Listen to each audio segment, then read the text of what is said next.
Okay, today we're going to be working on part 3 of the Copic drawing of a harbour, and this is going to be concentrating mostly on detail. So to do this part I'm going to be using these, which are Pigmano Micron pens. I've used these before, and you get an array of nibs, so you get the 0.5, the 0.1, 0.2, 3, 0.4, sorry, 0.5 and 0.8. These are really good for high detail work, so these are what I'm going to be using. So she's trying to get in the packet. Yeah, brand new packet. I always buy these whenever I see them on offer, so for the TV channels and such. So I have been using the photograph that I printed out, but I'm struggling to actually physically see the detail in the photograph because a lot of it has come out different. So I'm going to be working between the photograph and the photograph that I've got on digital file. Best thing about digital file is I can zoom in. So right now, instead of holding a magnifying glass and hoping I get it right, I can just zoom into the area that I want to work on and go from there. So off we go.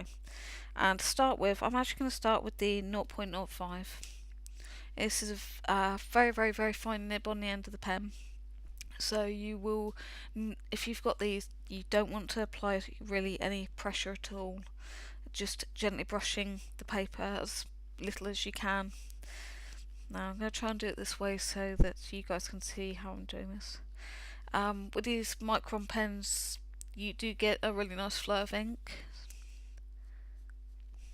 and the marks that I'm going to be making are not solid lines but little dashes and small lines, and this is because I do want the image to still have a sketch-like quality. So as normal, during this little live stream, any questions feel free to ask. I will try and answer, though I may not physically know the answer.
So as I'm doing sketching, I'm looking out for any areas that I need to make changes to. So in this case, I've just spotted a little area of detail I need to just amend.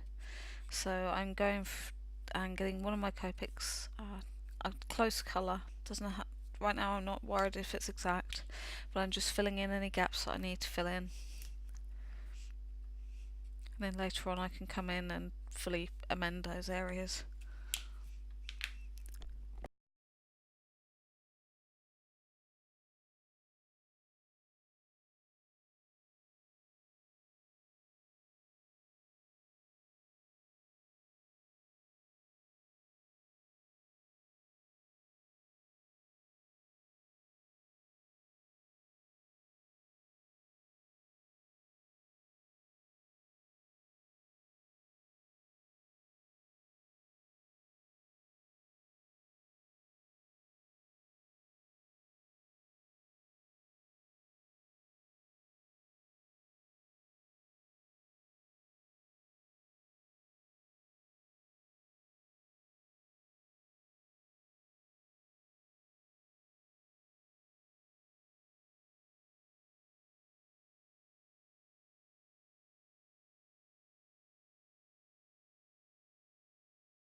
Oh, hi there. Just to answer one of the questions. How did that foxy thing go? Um, Not great. There was a slight incident with the wrong rubber. Basically, instead of using my Tombow Mono eraser, which is a silicone-based eraser, I went and picked up a... Oh, blimey, I've still got it actually in a bin in front of me somewhere. It was a cheap banner eraser because it was bigger, and the razor kind of disintegrated into the physical canvas, so the image is, it's not exactly smudged, but it's almost like it's got a dirty coat over it. I've used my Tombow Mono eraser to go back over that and to try and get rid of a lot of the residue from the banner rubber, but right now it's had to go onto the side of the desk, because I might have to try a couple of different rubbers, including my battery operated erasers, to try and fix that drawing. But we live and we learn. I mean, it's not a complete disaster, it's just like quarter of a disaster. But I in theory, if I think about it carefully and I approach it with a bit of consideration, have a look at what equipment I've got, I should in theory be able to fix it. Well, I'm going to try at least.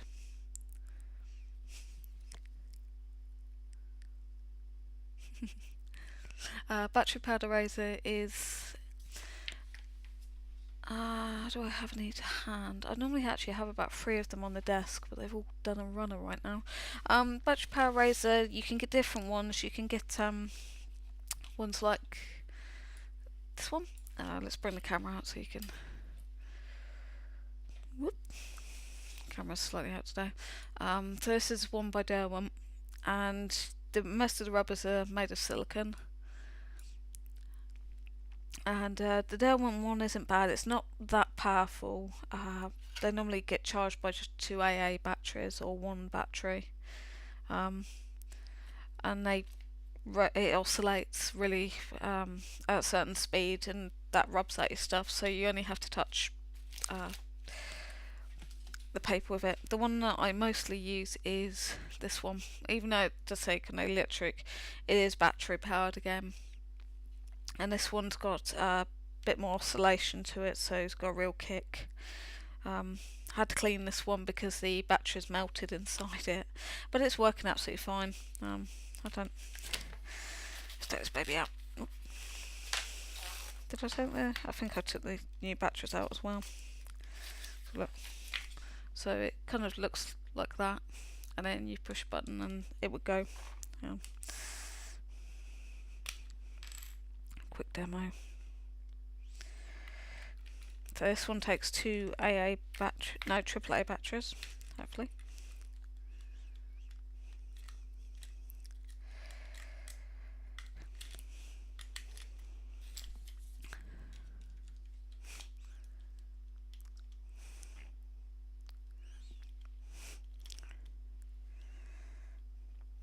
Let's see if we can... There we go. So yeah, so my so this has got the batteries now in, so you should be able to hear the... Oh, no. Okay, my batteries are completely dead, but either that or I've put them the wrong way around.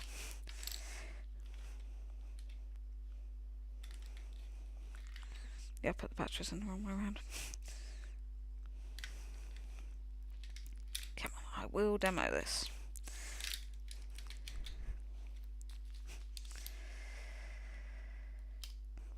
I've had this one probably about 20 years, and it's still going strong when it wants to. There we go. Well, no, yeah, I put the batteries in wrong, so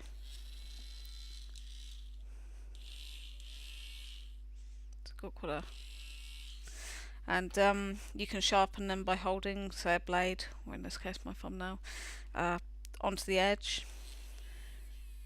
You can see it slightly kicking my thumb because it's got enough pull. But if you literally hold something sharp to the edge, you can see a little bit coming off. and that you can create a really nice sharp edge on there. So it's a pretty good rubber. Vroom, vroom. Right. Ah!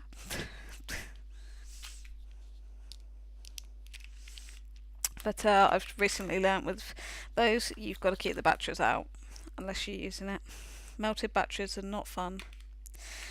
I mean, any art equipment that you have that relies on batteries, be it a pencil sharpener, a razor, anything like that, always make sure you take the batteries out after use and put them somewhere safe.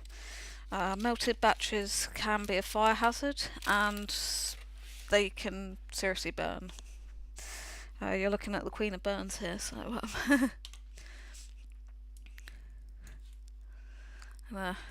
give you a demo. Basically, you might be able to see there's an area here on my arm which is slightly discoloured. That whole area there was where I put a kettle over a couple of months ago, and basically blistered the whole size of that. Had to be stripped off, and I was very close to having to have a full skin graft on that piece of my arm. Yeah, it's all good fun. So I'm going to zoom back in. Just about getting the hang of this camera, aren't we?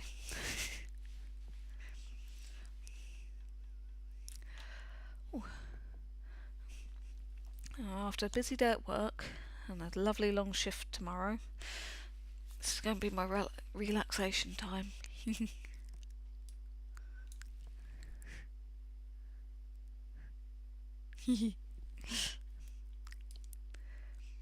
So we're going to add in the detail to this one is Somebody Rose. I know that much of its name. So I'm just quickly putting in a life buoy. Though I don't know why you throw a buoy into the water to save somebody. He probably won't appreciate it.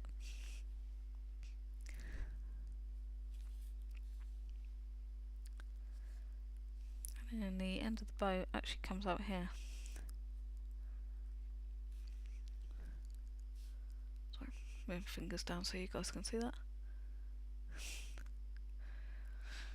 So my actual line of work currently is, due to the fact that I need the dough, is a baker kind of thing. Not like a person who actually physically bakes. I'm just one of those bakers who warms bread through and sticks it on sale. But tomorrow I've got to be up at 4:45 a.m. and then it's an 8-hour shift tomorrow. So I'll be certainly very, very, very busy. I just realised I've missed a boat. There's an actual boat between these two. Right, have I lost a boat? Yeah. How careless of me. I've lost a boat. Mind you, in this crowded harbour it's easily done.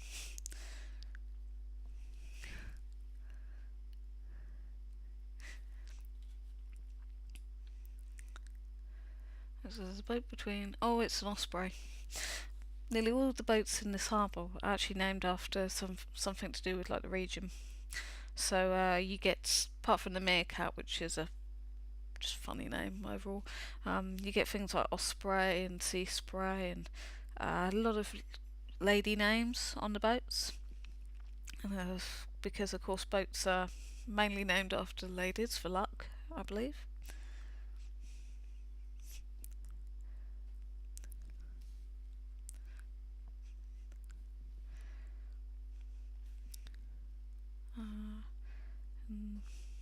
There's a door here.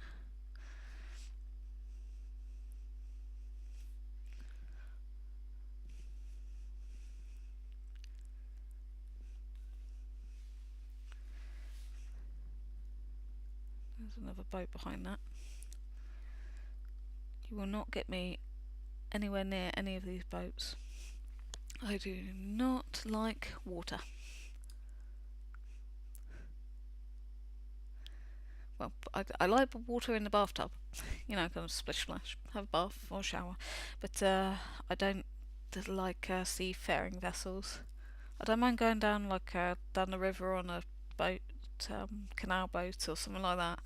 But I get motion sick really quickly. I just look at a boat and it's like, way. Right, let's try and find this boat because there's a boat back here as well. Most of these pontoons have, depending on the size of the boat, there can be several hundred, I'd say, in the harbour. Not all of them are tied up all the time. So you do have some on the loose pontoons that are around, and they do bring in extra pontoons if more boats are coming in.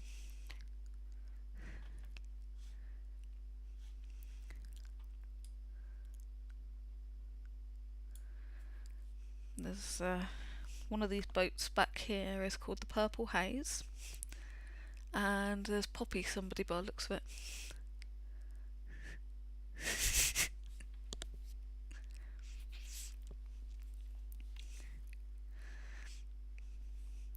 Yeah.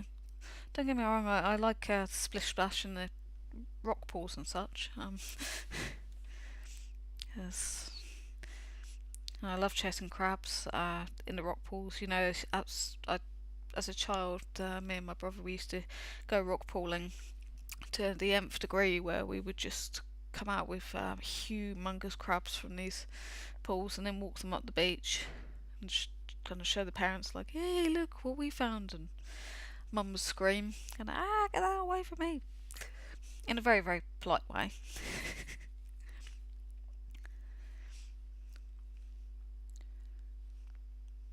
Finding gobies and starfish and the odd mullets here and there. Funny thing was, whenever we found a fish in a rock pool, we'd quite often go and catch it and then take it out to sea. So we'd kind of go to the edge of the rocks and then release it there so other kids couldn't catch them. Because we never ever, and even as children, I mean, we've always been brought up to respect nature. Kind of don't kill unless you are absolutely starving to death or you kind of have no other choice. So whenever we used to go crabbing, we always used to just kind of rescue them. And my brother, still to this day, if he sees people along the harbours with bucket fulls of crab, he'll actually go over and ask them how long the crabs have been in the bucket, and on occasion accidentally maybe kick one back into the sea. Because crabs and other creatures, they don't do well when they're put in buckets. They do actually get stressed. They might not look it, but seriously, has anybody actually gone and asked a crab how stressed it is when it's sat in a bucket with no room and no oxygen coming into the water? So, and they're cute, and they walk funny.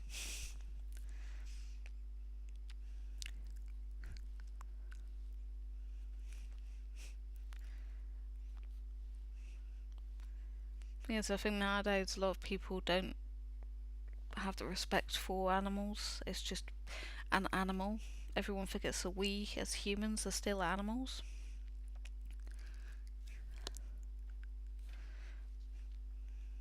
I find if you show respect to them, they'll show respect to you.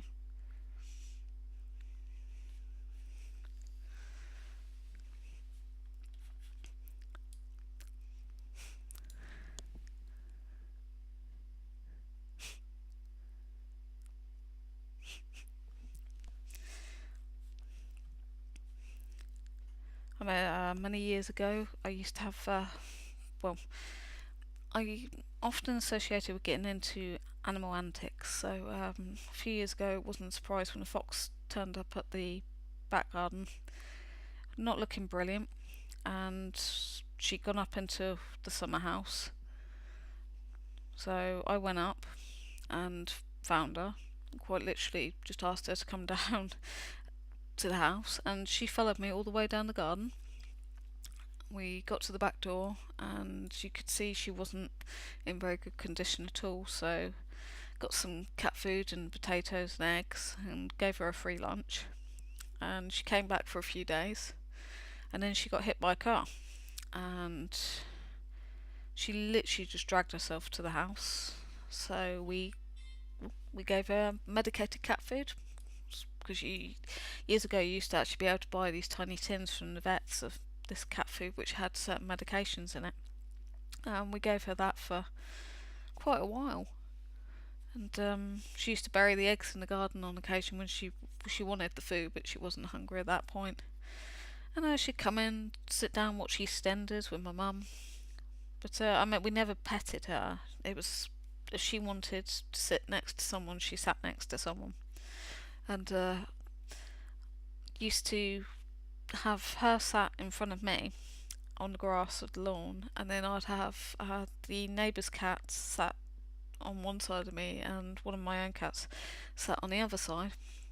And there was never even an eyelid battered. It was just absolute peace, calm, and we all got on very well.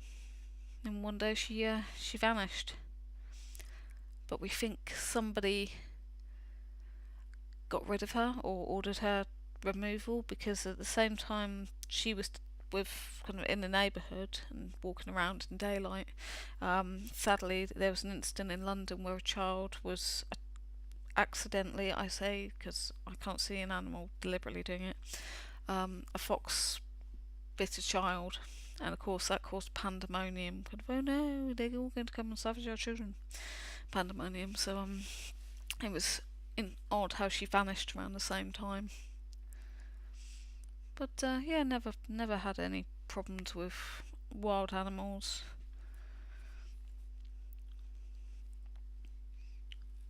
I think the nearest dangerous, nearest time that I've ever been in danger from an animal was walking at Gray's Court in the UK, which is where they filmed Downton Abbey. They filmed a bit of Downton Abbey there.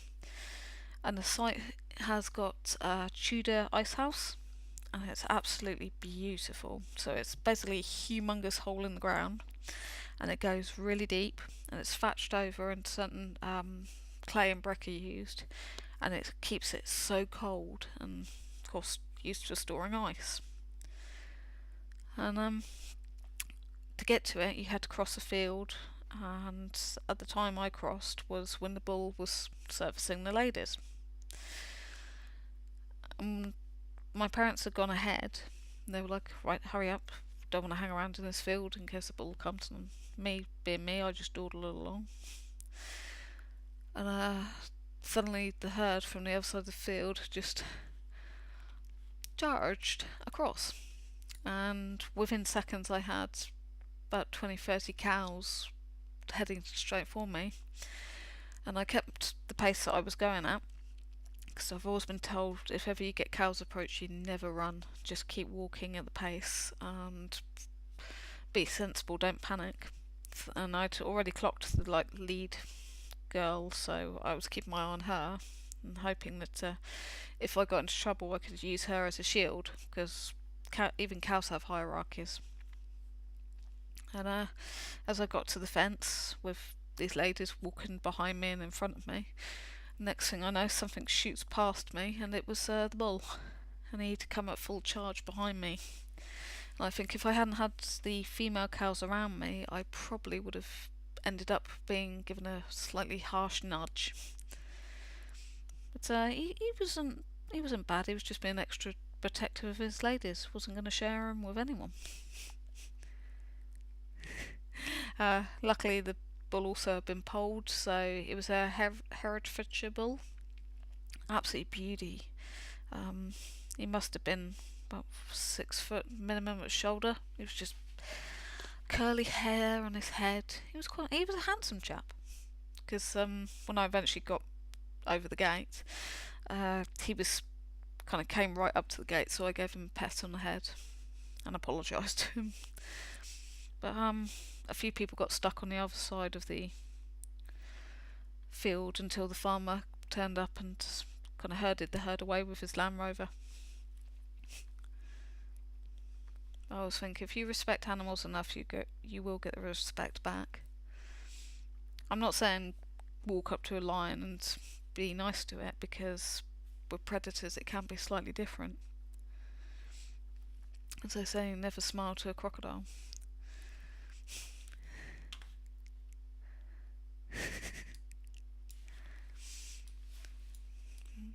where I used to live in Reading, we used to have a lot of rats. I think the town's probably overrun, and that wasn't just the council.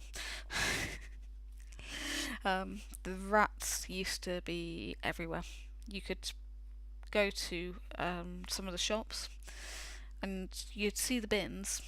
And you walk past the bins, and it'd be la-di-da, walk past the bins, and then the bin lids would fly off, and they were pretty heavy bin lids. And you'd take a couple of seconds and take a peep. Next thing you'd know, there'd be a good, big, chunky, powerful rat. And it'd pop out the bin with a bag of McDonald's, getting its kind of takeaway, and take the bag and toodle off. I've picked up a couple of wild rats. The only thing I don't like about picking up rats is that when they get distressed and they scream, they sound like babies crying. A bit like magpies do. If you find a baby magpie in distress, the cry that they give is just like a baby, and it's the most freaky sound ever.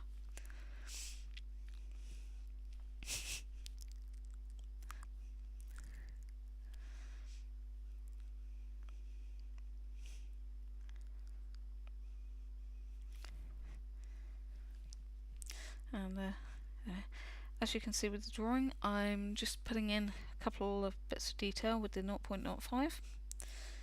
So I've just put in the gangway walkway. At least I hope the camera's... I just suddenly realised, my humblest apologies. I just realised the camera's just pinged. Whoops. Right, Pardon me, sorry about that. So I've just put in the railing, I've added in some detail up here onto the bridge, and I've put in secondary railing here. This is where everyone stores their bikes, is along this bit. I'm rushing this drawing a little bit tonight because basically I've already got a buyer lined up for it. So they've already said they're really interested. Though I do not know what they see in it. So I think I'll keep the camera at this level right now. Now I'm not going to put the wheelie bins in, because that would wheelie be a bit over the top.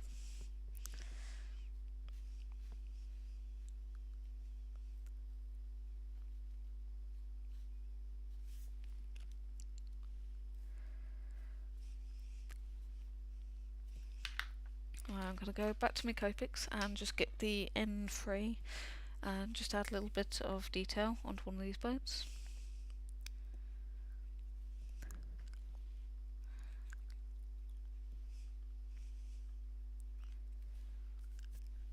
And just add a little bit of detail there.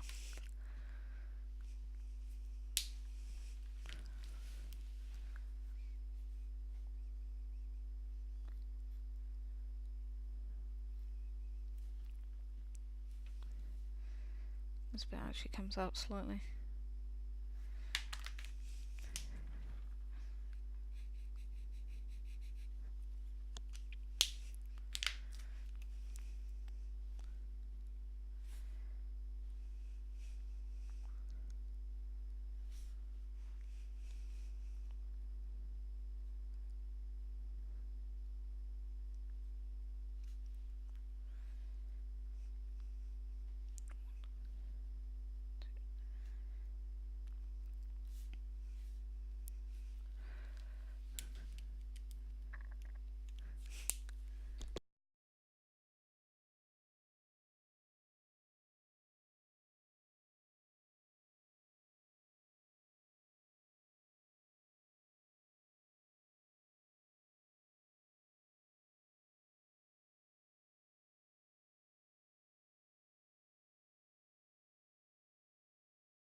So here I'm just using the T6 and the T5 just to create area of shadow.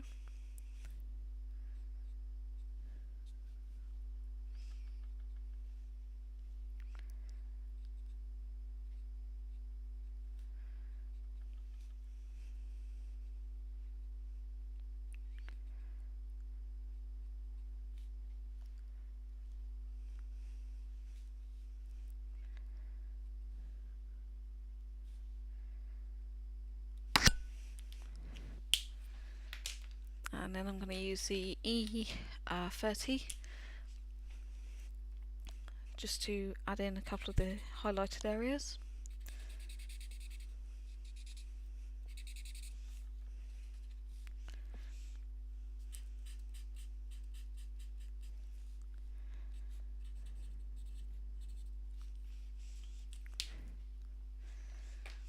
And then going to use the, let's see, I think I'm going to use E42.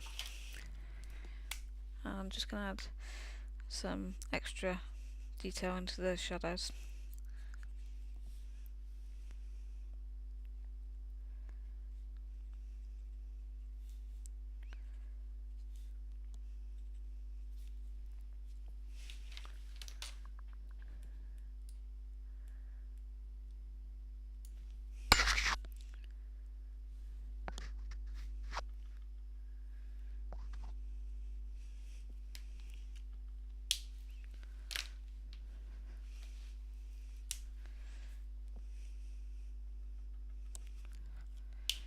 Now on the other side of the river there's a little red boat, so I'm just going to quickly put that one in.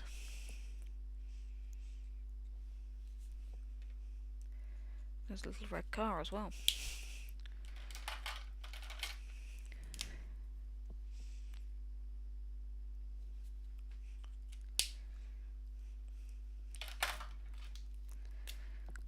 Just put a little bit of detail in there.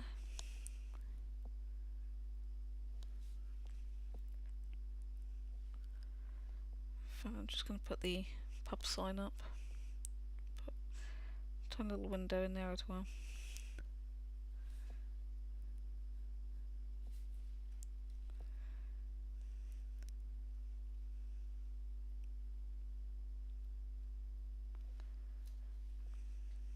And there's an oval window there. Just need to put the guttering in.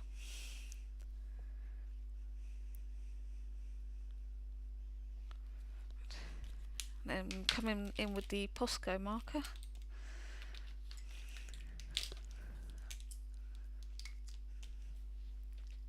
I don't know if the camera's going to pick this up.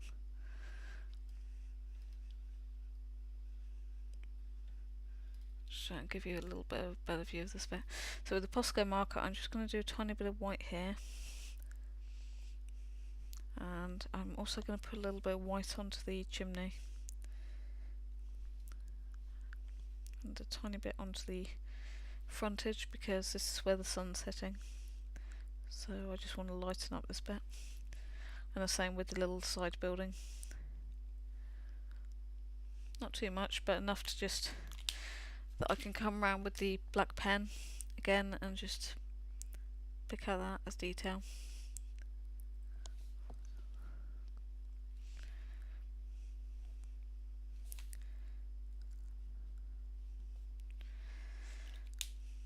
Then if I bring some E25 into the shadow,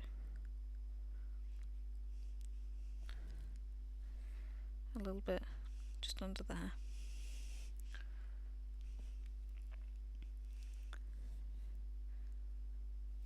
It's kind of tiny detail like that can really affect a drawing.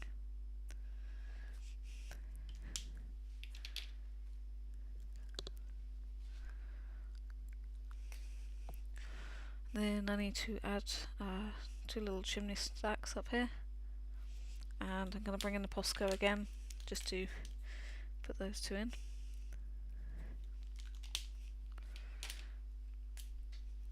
Now these buildings next door, so I need to put in the roof, the guttering.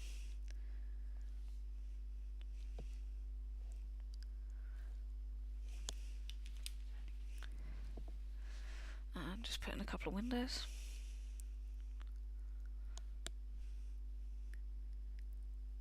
This is why I love these 0.05 pens, because you can really pick out a lot of the detail.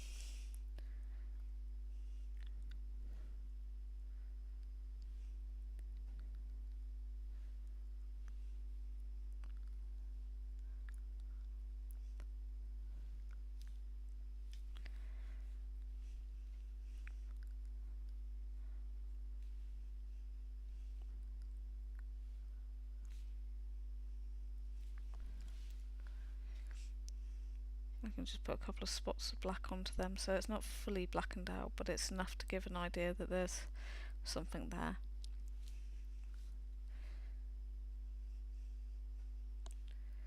Now these buildings are quite funny because they're more modern, and they're built in kind of the coloration of the town, but the shapes are slightly different on each one. So some have got balconies, some haven't.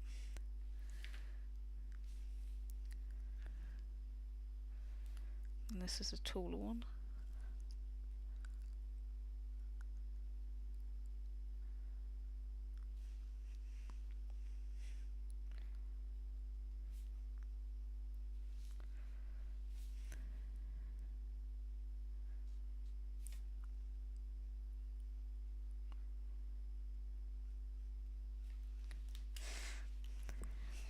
And then I can bring in the E25 again and just put in some of the shadow.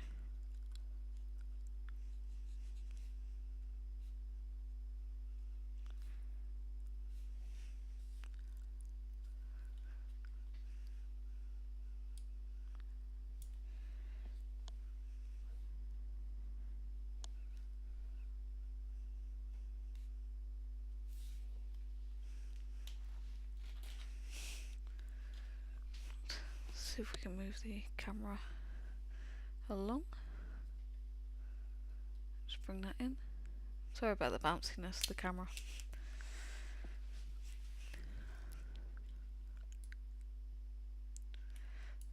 So this bit here is it's kind of like a set of chimneys, because there's a ton of buildings behind these buildings, but I don't want to get completely drowned out in the detail of them. So I'm literally just going to do some tiny little marks, and that will be the detail for them.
Okay, so this is a overall look, hopefully. Move the acrylic tin out of the way. So in my last video I explained about the problem that I got down in this corner where the blue, I put the blue where I shouldn't have put the blue. So as you can see, I've bleached out the blue, and the good thing is this corner actually in the photo is quite a dark corner, so I should in theory be able to just blend that now out because I've taken out enough of the blue. Now it's using the colourless blender. Sorry. Believe me, that hurt my hand more than it hurt anyone. So I'm going to use the T3 to start with. Now a trace of the blue is going to be there, and then I'm going to bring the T3 into the next one, which was also dark, and then I'm going to do the T3 into this part. I might have to do a couple of layers of the T3 because the blender is still, you could say it's almost still active. So I'm going to use the T3 just to pick out a couple of areas, but not so much further up.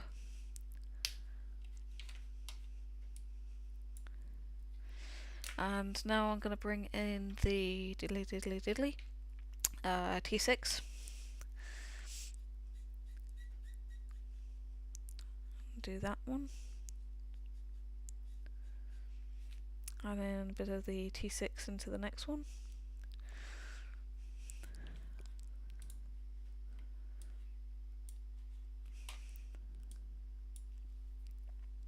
And I'm going to put in a little bit of detail.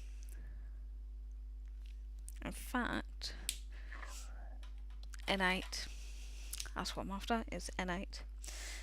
This isn't quite black, but it's getting there, because N10 is even stronger. But if I use the N8, I can blend that back with the T6. So I can add in the textural detail, because these are slabs that are covered in lots of mossy muck and stuff, because where the seagulls do their business on them, it does seem to grow more moss. Guano is a good fertiliser.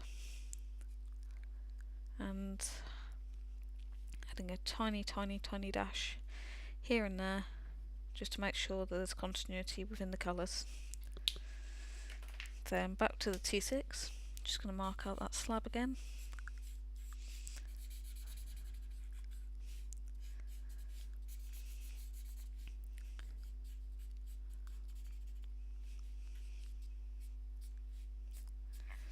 Best thing about chisel nibs, drawing straight lines, straightish.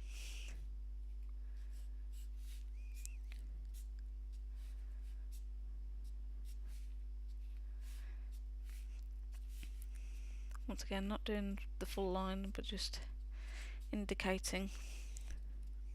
And because these ones are closer, I just want to add a little bit of texture.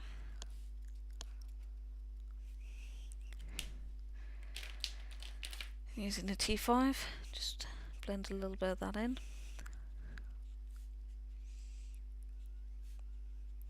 So this is a quite dark path. This was 7 o'clock in the morning. The sun was just about shining.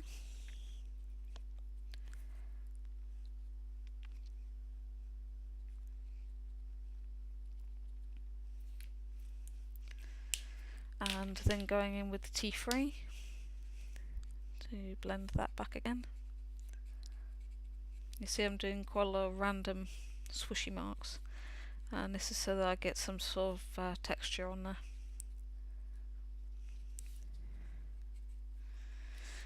Right, I'm going to go back to the N8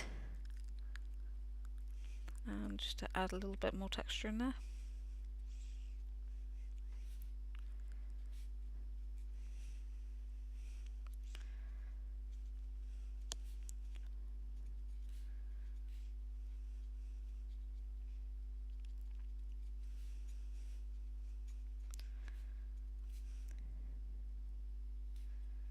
Some tiny dots with the brush nib.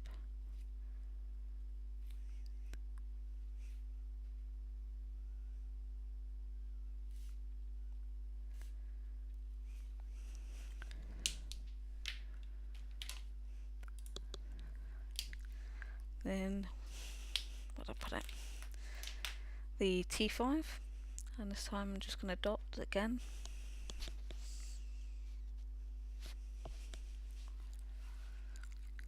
So just trying to get some texture in there.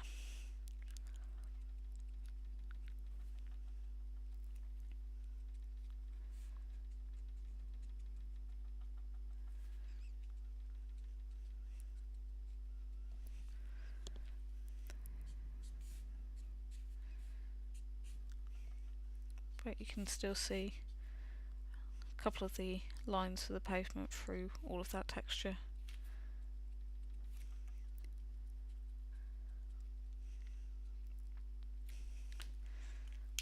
And then this time I'm going to go N3.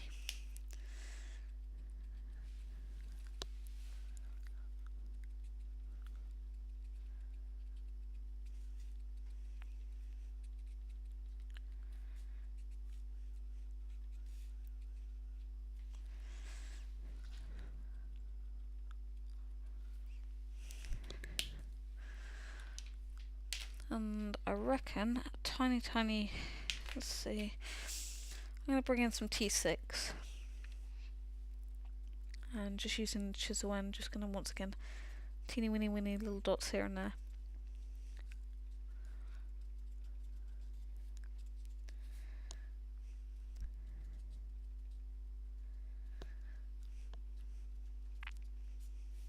And just pick up a couple of those paving slab lines.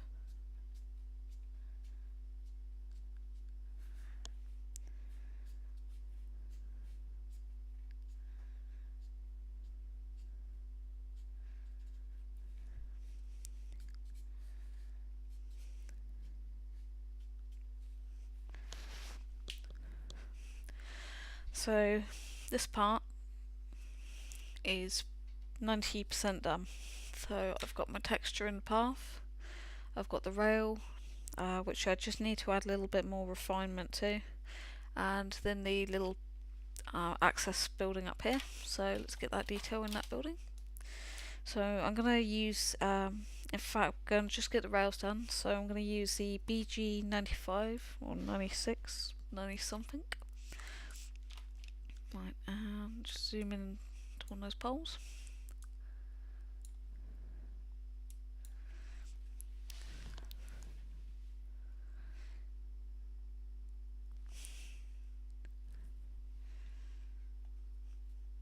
And I think I've just suddenly realised I've made a huge mistake. Have I? Yes, I have. Do you want to laugh? I've put the join in the wrong place. Duh. Am I there? Yes, I am. Right. So as you can see, I didn't pay attention on my original drawing, and this is what's happened. So how on earth do we fix that? Apart from give me a hit in the snoz for messing up again. Well, like before, it's fixable. That's why your Copics are brilliant. Right, your zero blender, it's your friend. So luckily we've only just layered down that grey.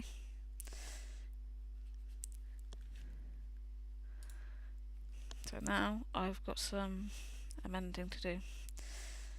I can't believe I've done that. It's because of the foreshortening. I struggle with foreshortening like something else.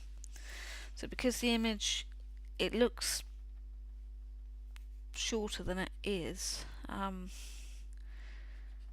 there we go. That's why we love our blender pen. Blender pen is your friend. Always make sure you get a refill. Right, so it's gonna only happen to me. Right, so I'm gonna mark in the real green pole, which comes all the way down here. Right. Yeah, I do need to pay more attention to what I'm drawing. And then this bit comes here. This bit goes over, knobbly bit, down. A little bit too much there.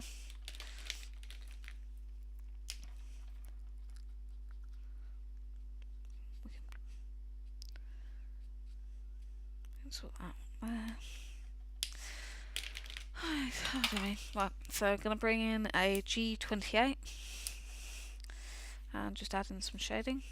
I'm such a muppet. As me thinking, why does that highlight not look right? That's why.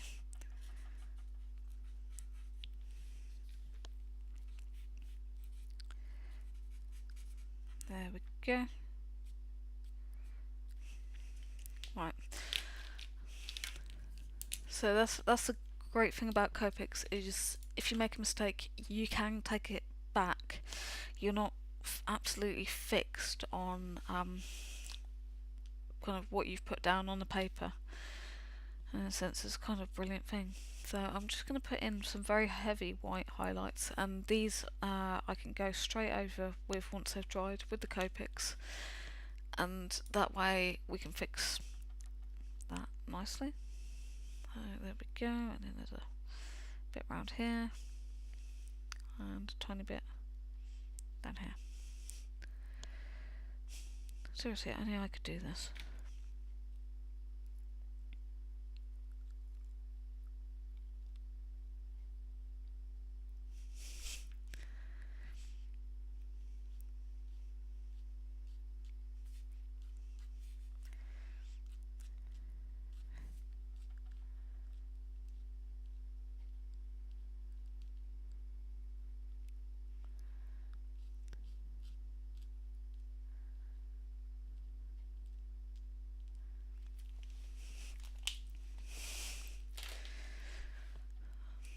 Right. Yeah. Yep. So I'm taking a step back physically, looking at it again, and yeah, I'm happy I've got that shape right. When you do your initial drawings and you're mapping out, it's always worth double checking your mapping of any objects, especially ones that you can't quite see the angle of. This is BG78 by the way, because I got lost in the detail.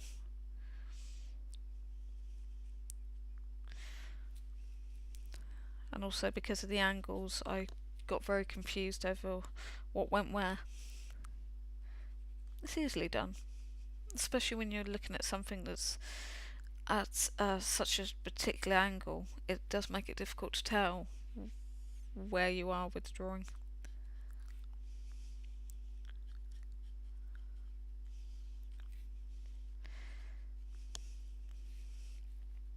And the nice thing is, because you've got such fine nibs as well, you can make any amendments. With the Poscos, you can draw over those and not have any problems. Or Posca, I'm probably pronouncing that wrong as well.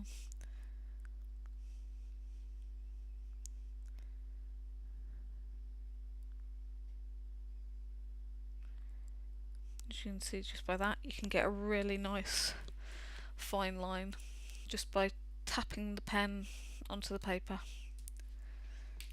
Cup of tea.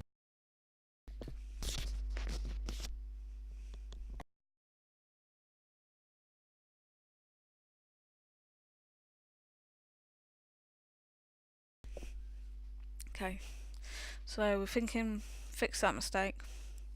I'm looking at my lines, and that is pretty much as it should be. So I need a brighter green just to bring out some of those highlights now. So I'm going to try the G07. Just to bring a little bit of vibrancy into the image. And also to soften up some of those harsh lines and make it a little bit more obvious where the green is. I just can't believe I messed that bit up.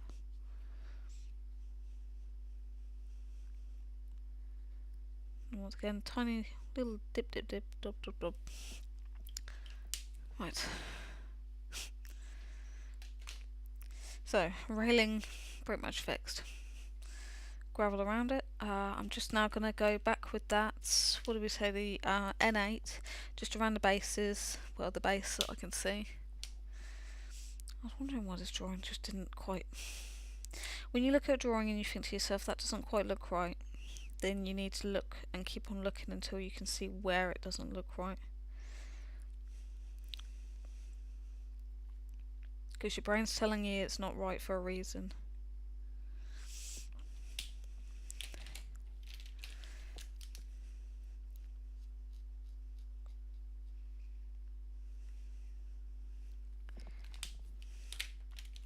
Right, so let's put some T6 down just to blend that out a bit.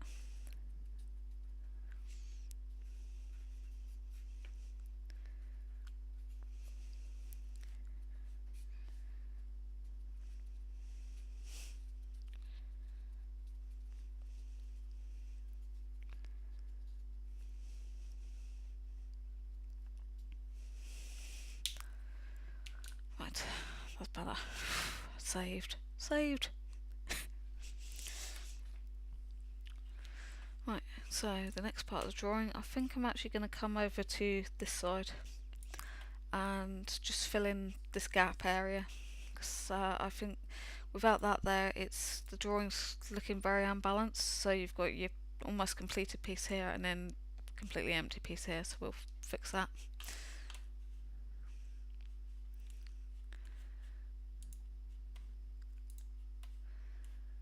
Right, let's take the zoom over. Right, so I'm going to try and zoom in on this bit.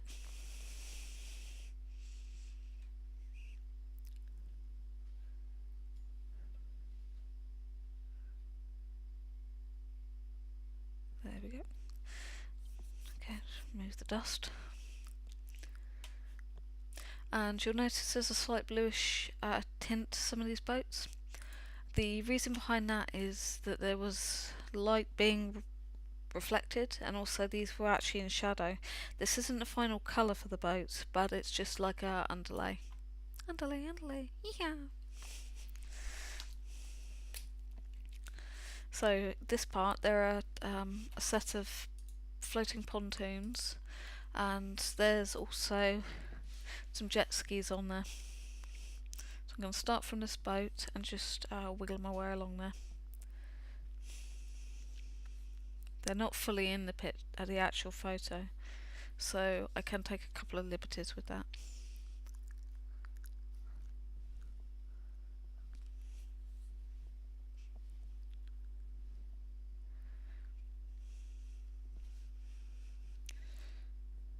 And even though I was quite fastidious with my underdrawing, I am finding areas where I've made mistakes with the underdrawing. And I think that's what's made this more difficult, is that I didn't do a thorough enough underdrawing. I just did a kind of, well, like these bits here, I just did a rough teeny weeny guide. I didn't pay that much attention.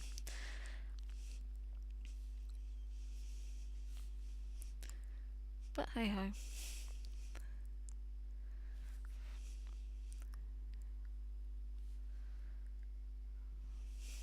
Because I know how I want to do it, but I'm actually not sure how to do it.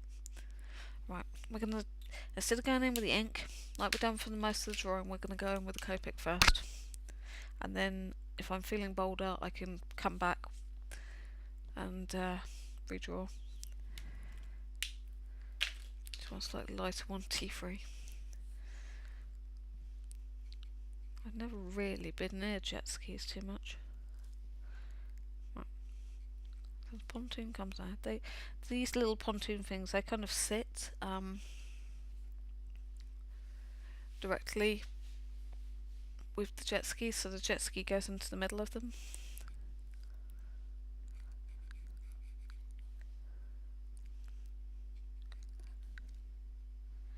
And this bit's kind of really dark under here.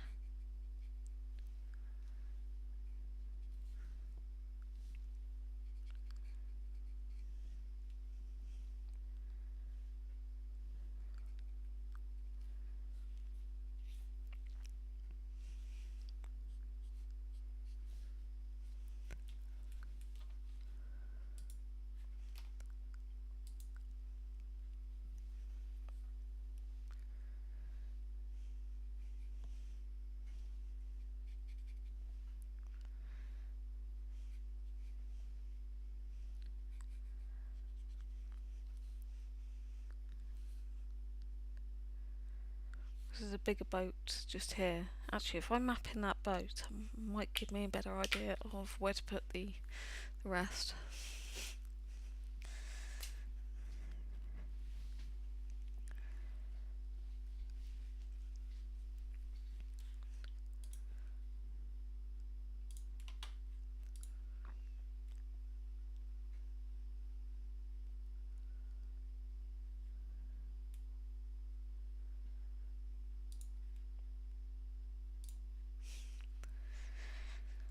So what I'm going to do is, where I'm not confident 100% in this area, I'm going to work around and pick up the other shapes. Let's see if I can find them. What? I know there's a boat here. Right. If that's the corner.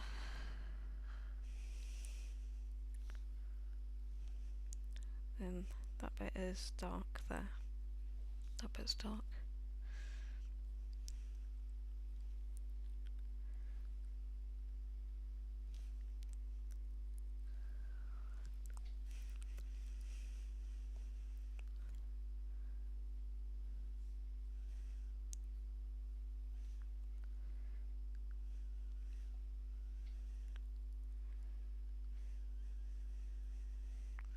It's funny, a couple of days, kind of a little while ago, I was drawing a blackbird, and I found no problem with drawing it, literally just from a raw sketch. But drawing something as alien as this, because I've never really drawn boats and such, is befuddling, slightly confusing as well.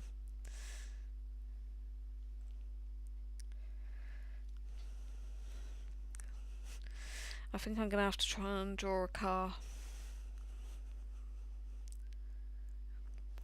I need to seriously step out of my comfort zone, because I'm so used to drawing animals, and it's just like, yep, that's easy enough. But I need to do more of this sort of work where I'm well and truly outside of my comfort zone. I can come away learning something, like to pay attention to my drawing.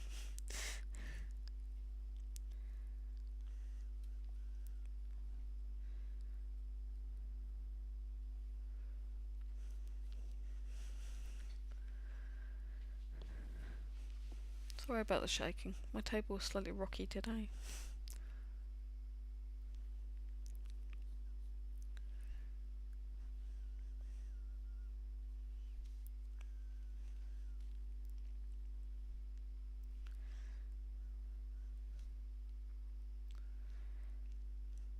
Now, I know a lot of artists will tell you if kind of break it down into simple shapes, and really that's what I'd like to do with this one, but in all honesty, there's so much going on in the photograph that I took.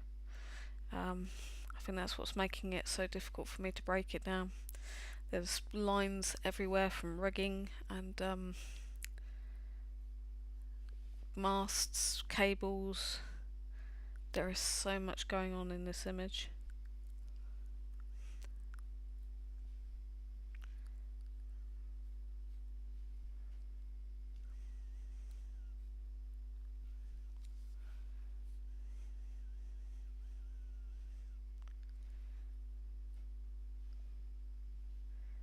That's got to be that.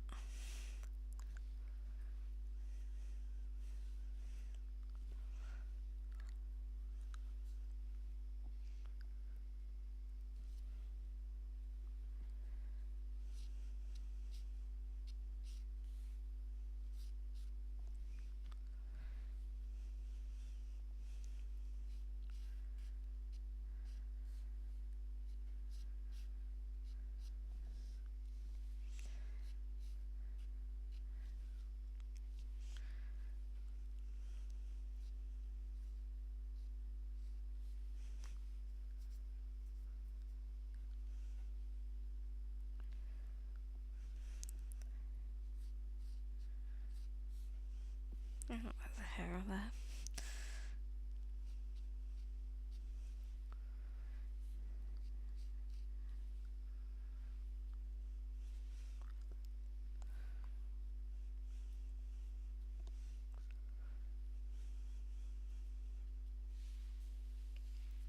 Right, just going to add in a little bit of white, and hopefully this will make a bit more sense to me as to where I want to be.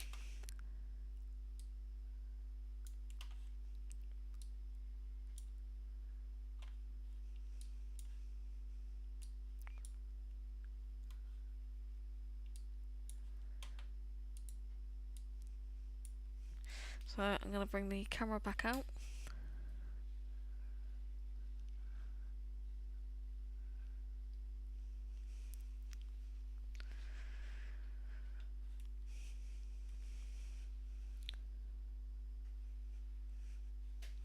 And let's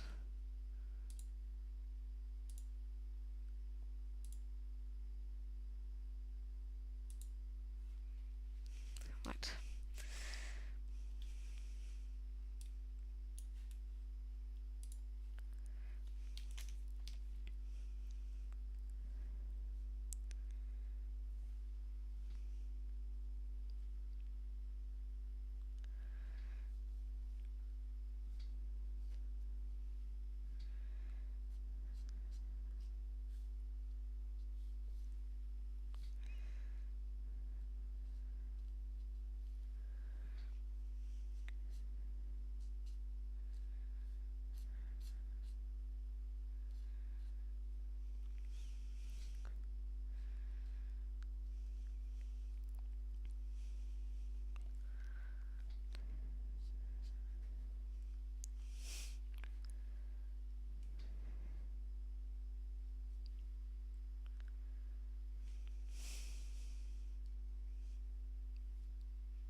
So just going through with the Posco just to pick up a couple of the tiny weeny diddly details.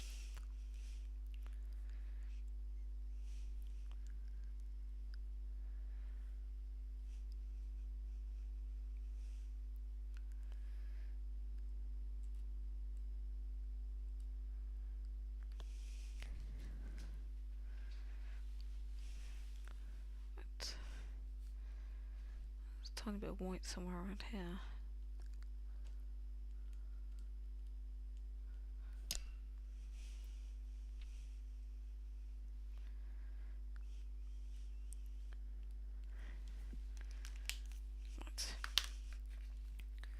In fact, looking at the reflections is quite handy because it's given me a chance to spot where the object that's casting the reflection is.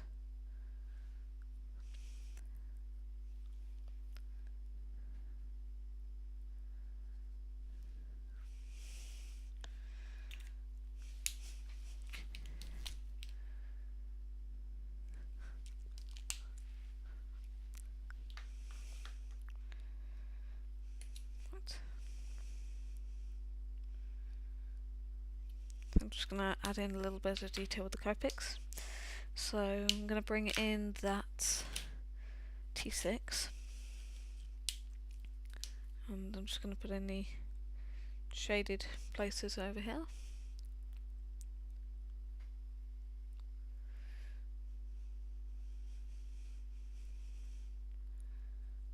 Just going to use a T6 also to define a couple of areas of shadow.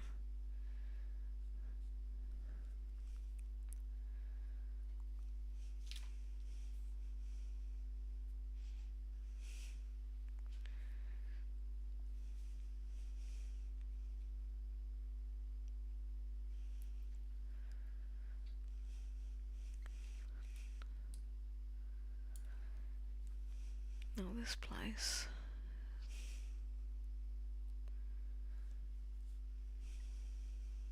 it's a bit confusing.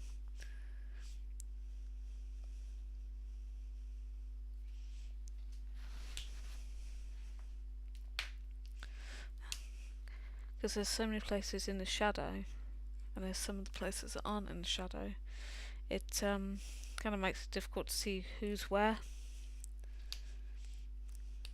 So if I use the N3 on this side of the place, which I know is in shadow, hopefully that will help define that.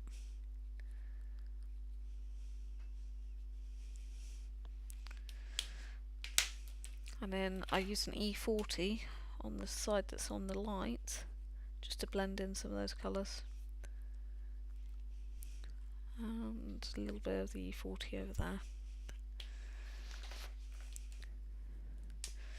In fact, if I bring in the T3, yeah, T3, and put that into a bit more shadow. And I use it to push this bit into a bit more shadow.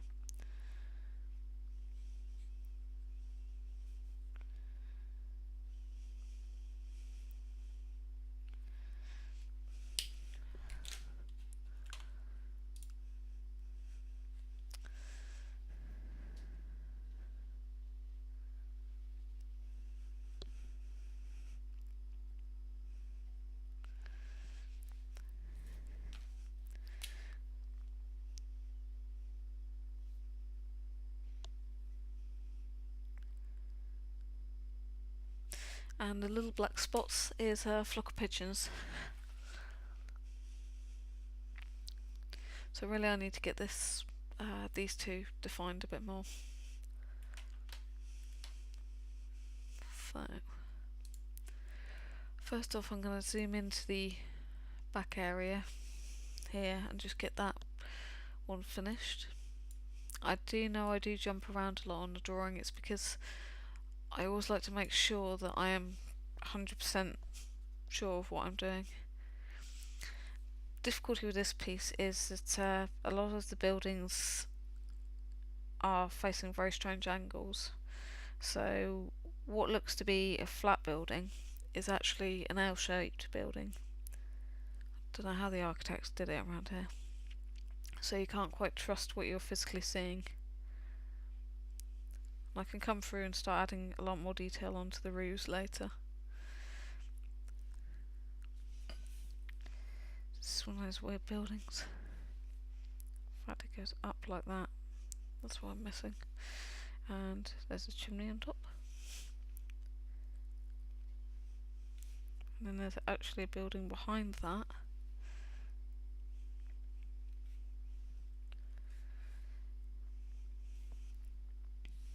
And this part goes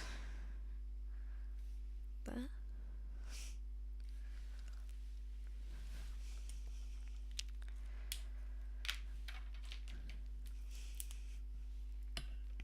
So I can pick up that building and the chimney, just put those in. Using the T6, just do the tiny bit above each of the windows.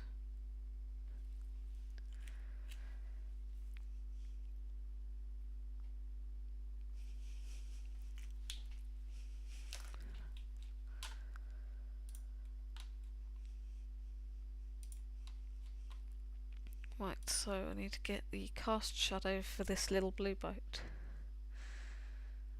and the detail.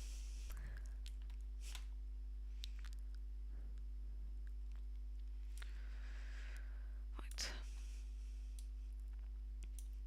Little blue boat, there it is. Right. Just make sure I zoom in enough, but not too much. Right. So I'm going to use B97 to get the cast shadow for this, because it's in the shadow. It has kind of gone a jean colour, so I would describe it.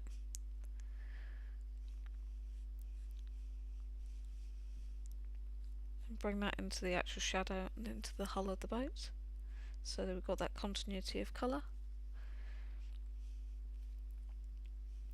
And in fact, it's got a tiny bit of this colour into the windows.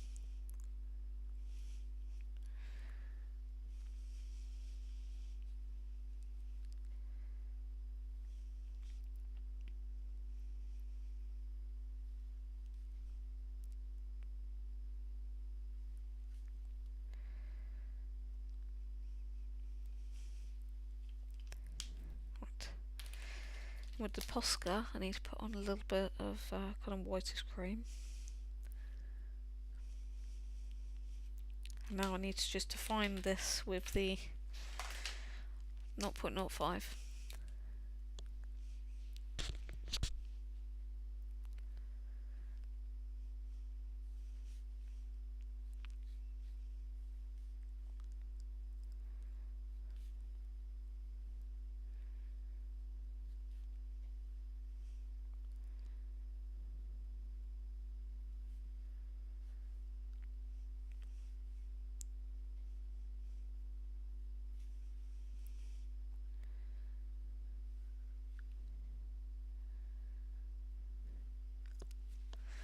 This little mast is actually black, but I can fix that.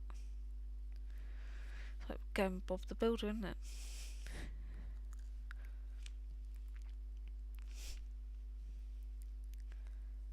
So down we go, and then a little bit onto the end.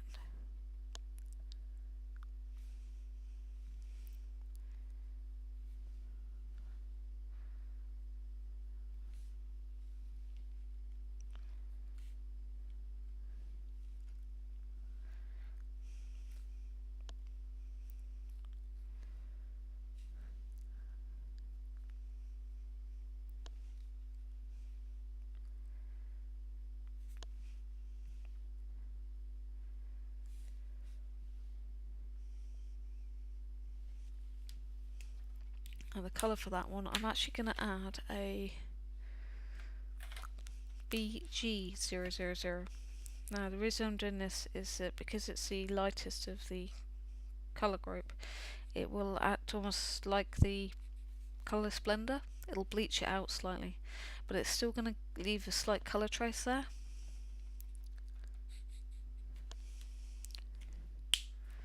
And in fact, I can actually darken up the genie type colour, and to do that I'm going to use the T5,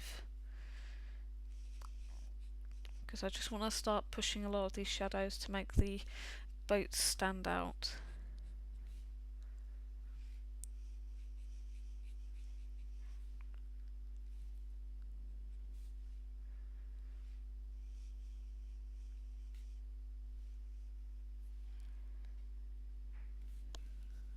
And just put that there.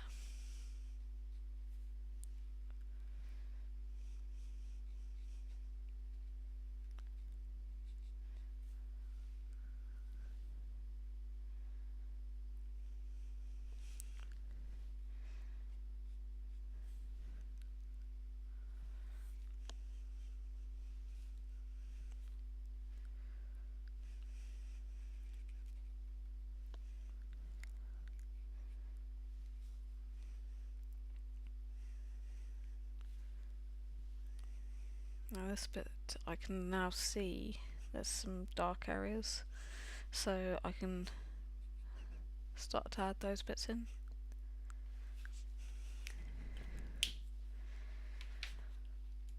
So hopefully you can see straight away how that's adding those colours, building that up, has changed that little one boat and made that stand out a lot more against the paper. So we're just going to come back in with the Posky and just finalise some of that detail.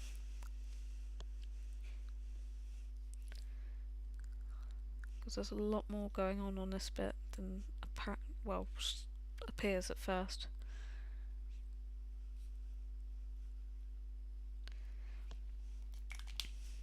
So in fact I'm going to bring in the T6.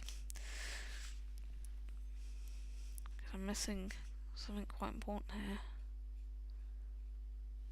That's this little junction box thing. I need to give that a lot more definition. And then that is over here.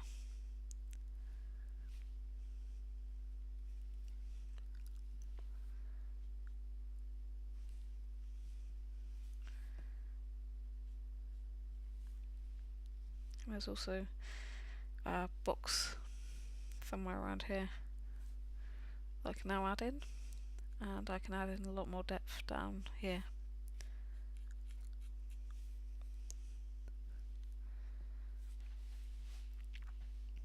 Now where the blocks are, I can start to go around and put in quite a bit of the shadow there.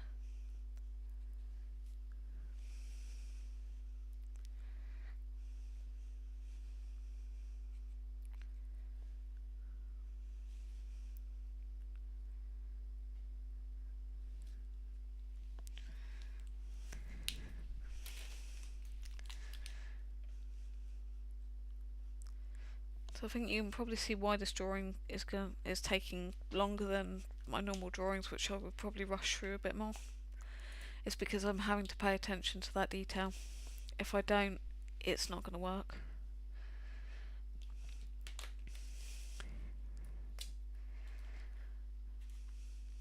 So now I should be able to finish off this length, hopefully. Because there's more than one reflection. In fact, the funny thing is these buildings are reflected in this part. Only slightly, but enough to be noticeable. And it's like the back of this boat is actually in here, which is about here.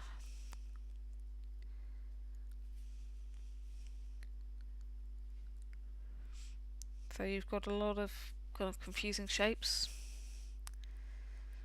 And I do want to map in a bit of them. I might not be able to get every bit, but I do kind of want to put in a little bit touches of colour here and there to indicate what those items are.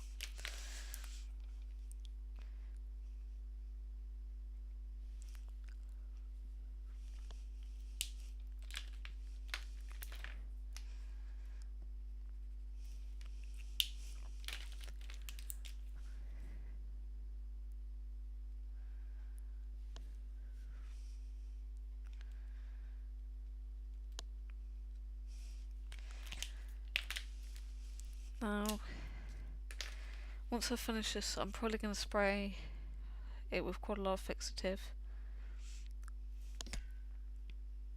but I'm not too sure how the white marker will react. In fact, if it actually kind of weakens, that I won't mind at all, because it's nice to put the light grey Copics over it just to dull it down a little bit, make it less sharp. But there's reds in here. Where are they coming from?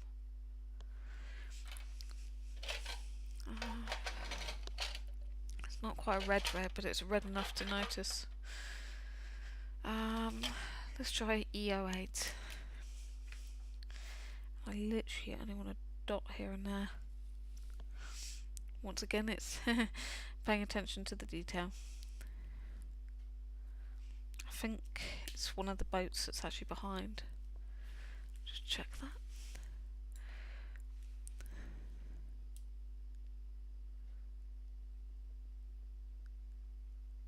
Yeah, a boat called Jane's behind the two of them. So in this gap here, we've got Jane, because that's Lorenzo, and that's Jane. And then next to Jane is Purple Haze. I love these names. 3 cheers for boat namers, they do an awesome job. So that's where this red seems to have come from. So I can add that in.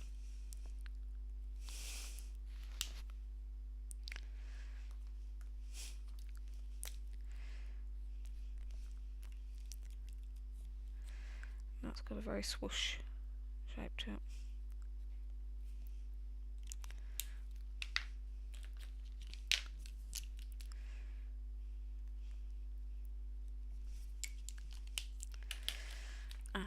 Time to add in a little bit of the T5 just to block out a little bit of the shadow, and then I'm actually going to bring in the 0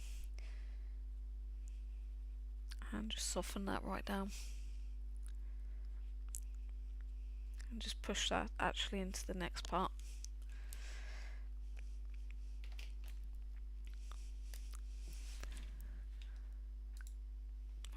So come back in.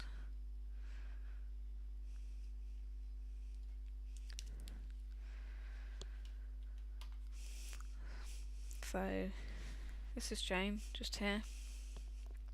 So now I just need to work on Purple Rain.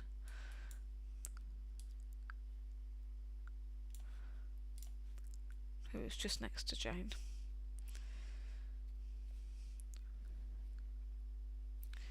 In fact, who's that next to? Oh, that's Nellie. Is it Nellie? Yeah, this is Nellie B.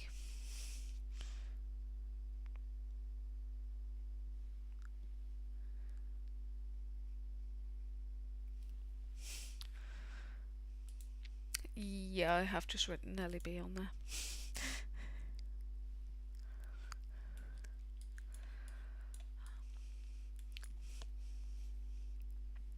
And that's the back end of Purple Haze.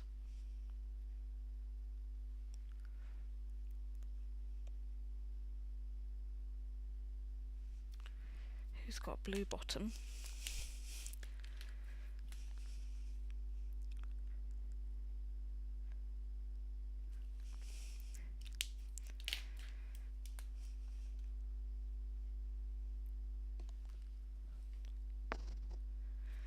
And then by the side of that, there's another boat whose name I can't see.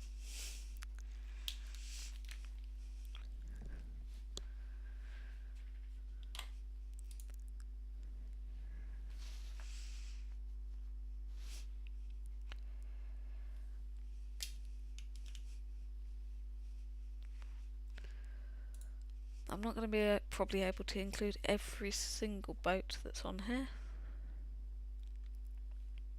but that doesn't mean that I'm not going to include as much detail as I can.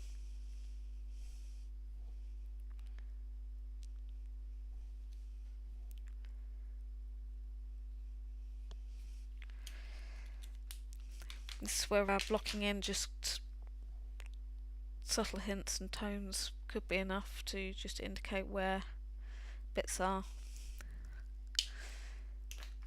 And I probably will actually come through with a silver gel pen and just pick up a couple of tiny bits.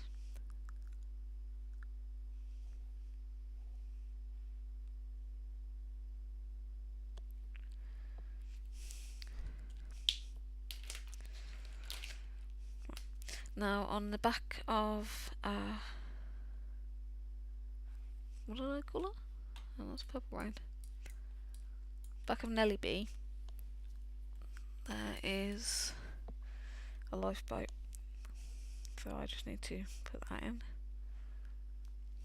And there's a dark shadow down here, not sure what that's caused by.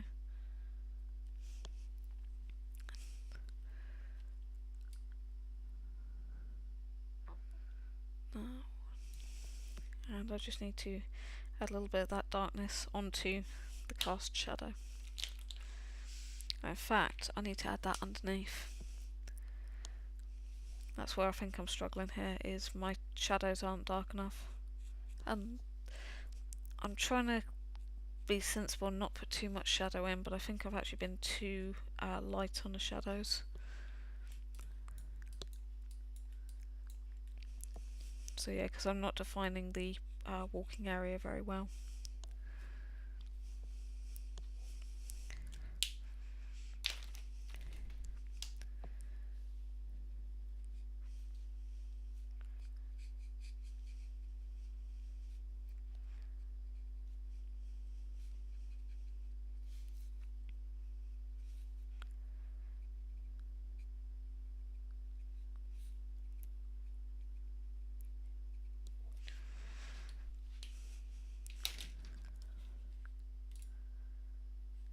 So now we're going to just put the detail into the Nelly Bees.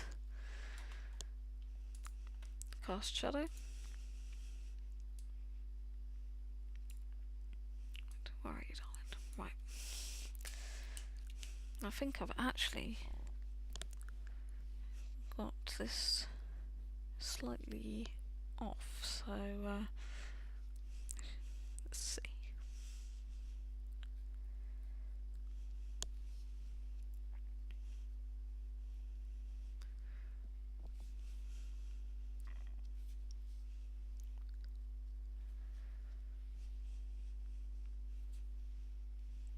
It's funny how on cast reflections and things like that, the amount of detail that's actually there. It's well worth going and sitting by a lake on a sunny day early in the morning and then just seeing where everything is.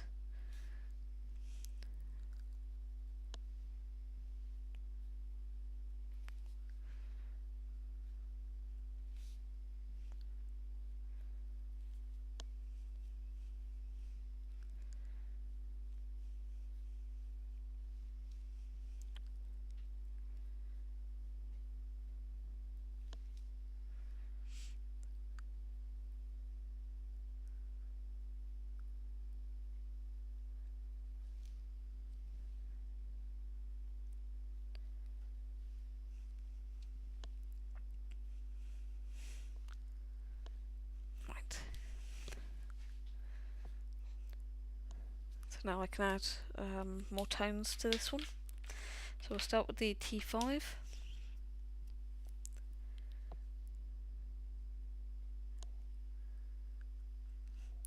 Just put that into the top.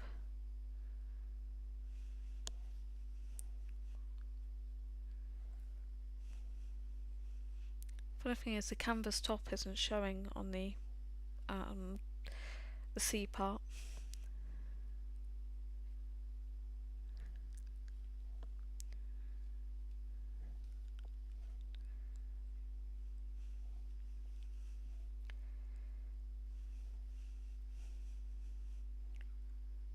Oh, that's what I need.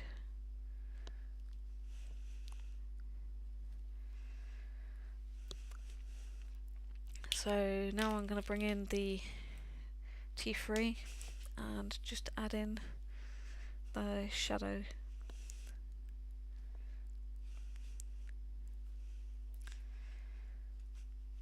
And in fact, I'm going to push this into the boat itself.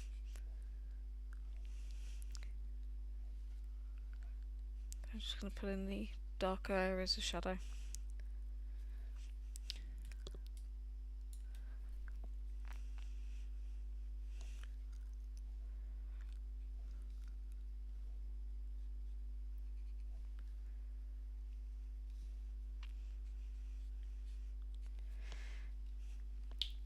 Now with that, let's see, B0000, I'm going to come through and just add a little bit of colour to both the part in the water, but also the main boat, and that's going to blend in those greys as well and slightly bleach them out.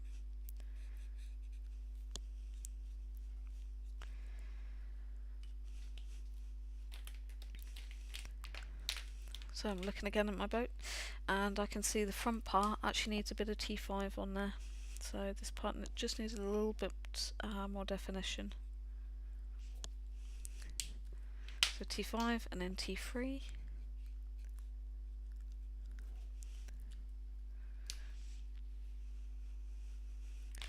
And then with the white pen I'm just going to mark out those masts that are just all around it. And I'm going to put a bit more tension in this time to getting the heights where they need to be.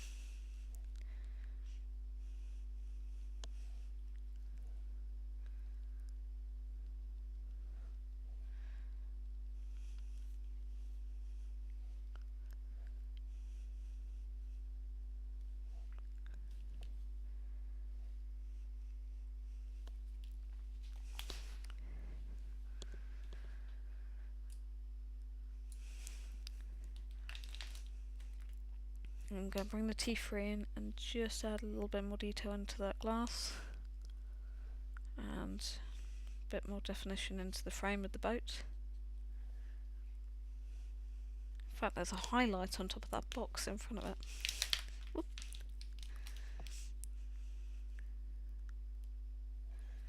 And I need to get there's a little post. I think it's a mooring warning post just there. So just a little bit of definition there.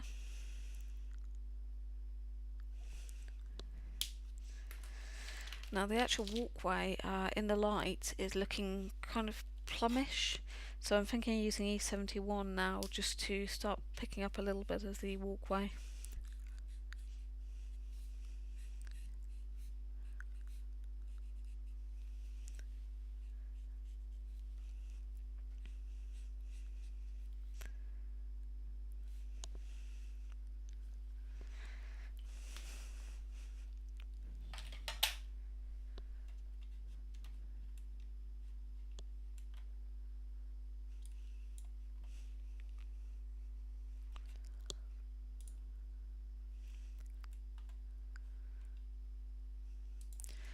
So now I'm just going to start to build up some of these buildings in the background, and then what I can do is come in and add in a few more of the boats that are behind them. So I've got a lot of residue on there, so I need my fluffy brush. There's some sort of dust on there, so we'll just make sure that's gone. And the paper's still tacked down, still handling the markers really well, so that's working really nicely.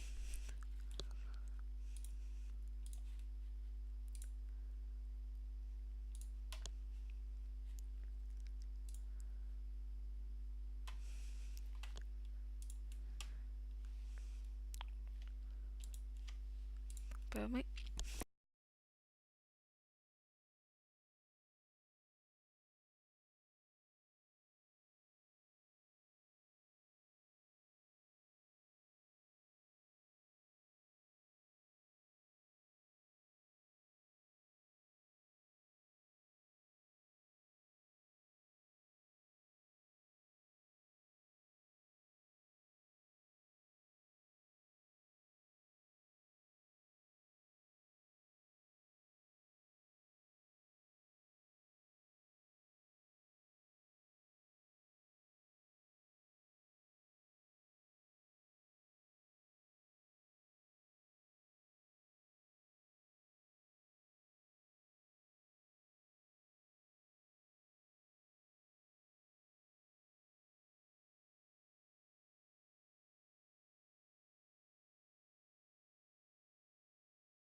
Right, so as I was saying, we're going to go for this building in the background, and these are those little flats. So I'm going to be using the micron, still on the 0.05, and this gives me a chance to define a bit more of the shape.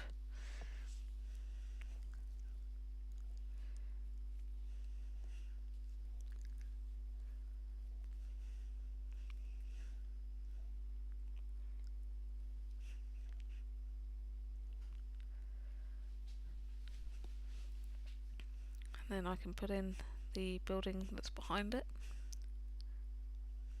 which has got a lot of little chimneys on it. A lot of Weymouth buildings do have working fireplaces and chimneys. Where I work in the town centre, we have a pub. It's a very, very old pub next door, and they still have the fires on. But the way the chimneys are, the smoke blows straight into the kind of upstairs area of the building where I work, and you kind of get smoked out a little bit. But it's all good.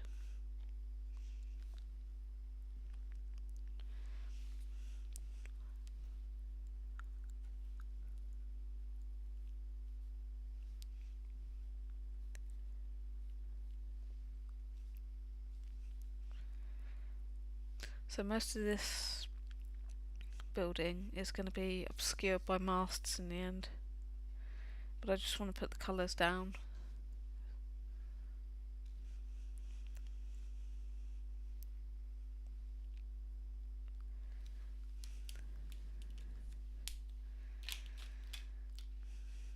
It's like a masonry brick colour, but I don't want to go so bold. So I'm going to use the E15 on the roof.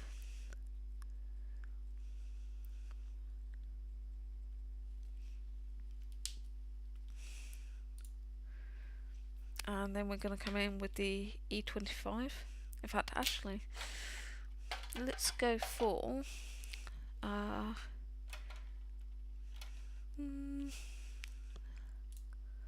let's go for E44.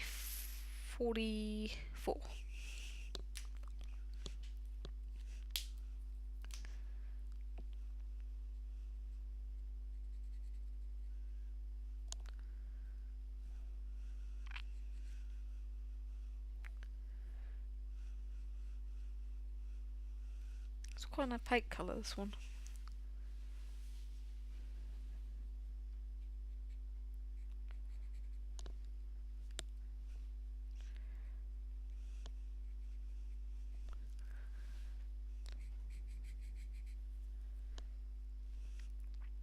I think this side of the building is in quite a lot of shadow, so we're going to use the E25 to fill in this bit because of all of that shadow.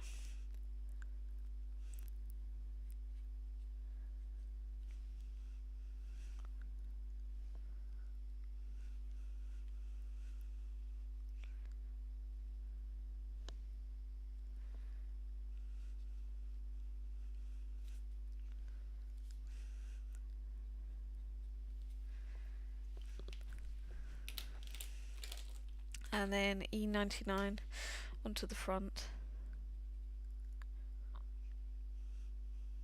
or the side. I'm just going to put a little bit of that through the image, just so continuity.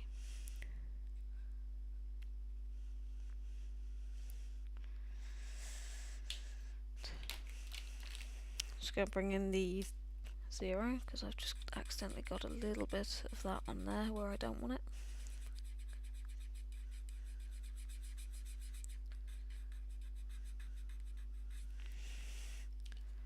So we'll push that back.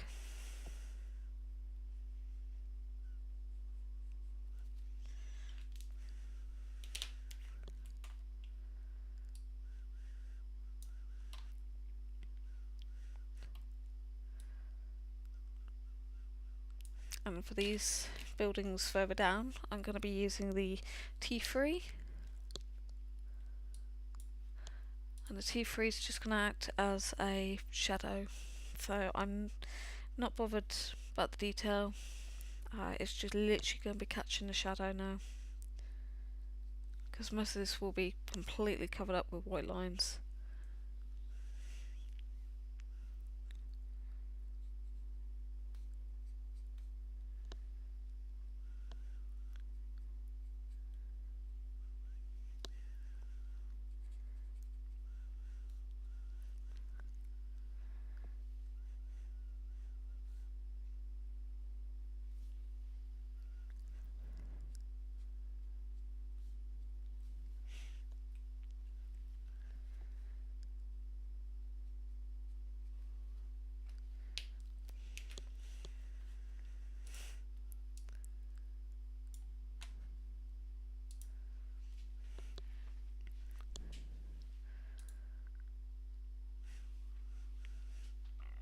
Right, so I'm going to bring the camera back out.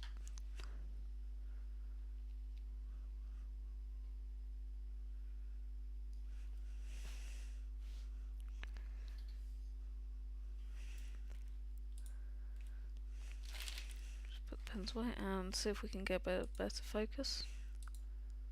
There we go.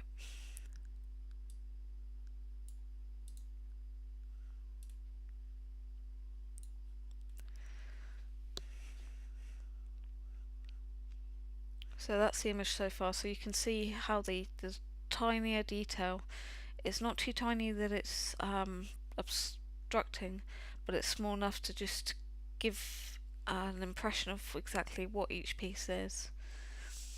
And the difference now that I've put in the cast shadows into the boats has made them pop off the page, so there's still a lot of shadow that can be put in there. And now what I'm going to start to do is I'm feeling bolder. I'm going to try and finish off these scary jet skis, and then I should be able to start to put in the white masts that are pretty much obscuring this whole side. So back in we go.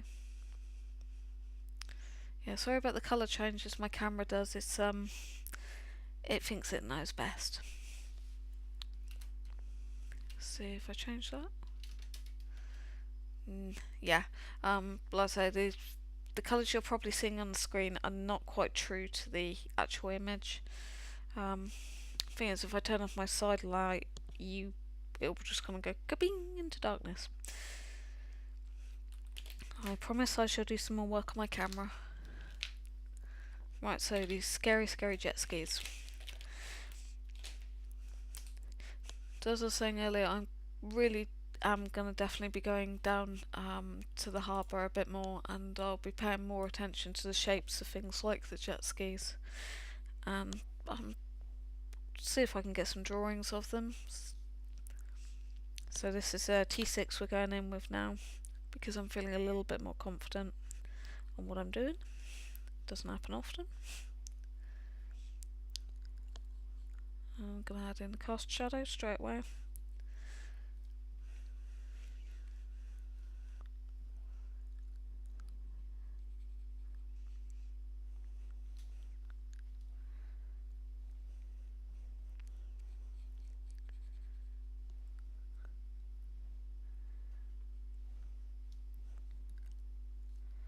And then, yeah, it's this bit that's dark.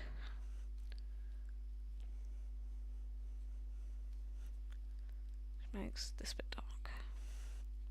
Because part of them isn't showing, then that's kind of more of a guess. This part, which I was trying to work out, is dark. So this is where now I can actually, where I'm not sure of the shape, I'm just blocking in the colours. Like you're meant to. Well, apparently meant to. And see, it goes down along. So this part is dark. And under here is dark.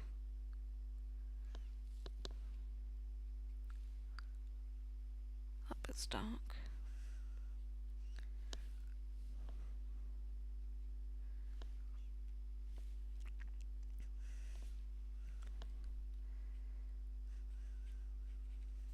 Right.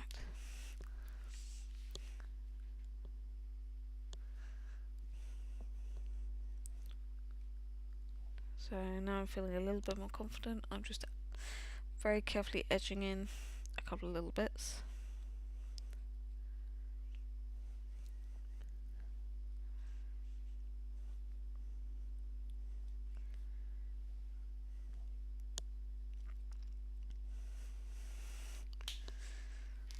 Right. So we're now going to go for the,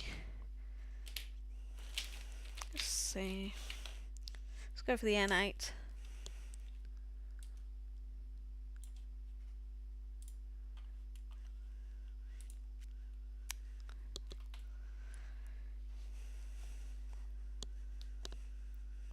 So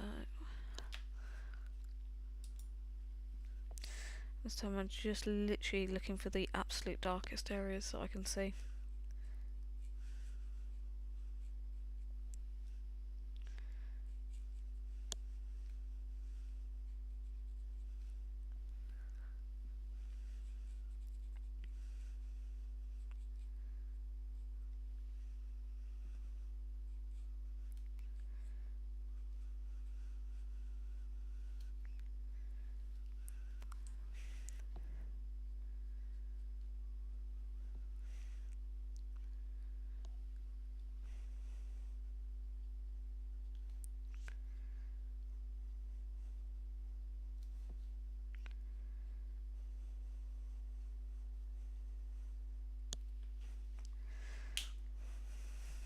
Right, I'm actually moderately happy with how those are blocked in. And the boat behind them has got that red colour to it, so I can very carefully add that in between them.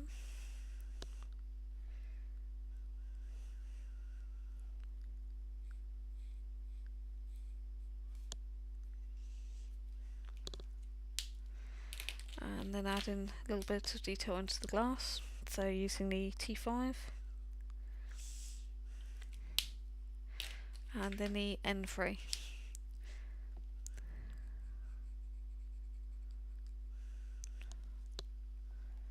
Just do front glass, and then there's like a cast shadow. Yeah, let's go N3 for the cast.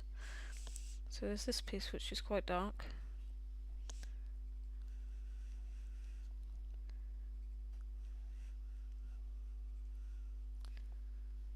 And then there's something coming up here. Ah, it doesn't go all the way back. So I just need to take that out slightly. There we go.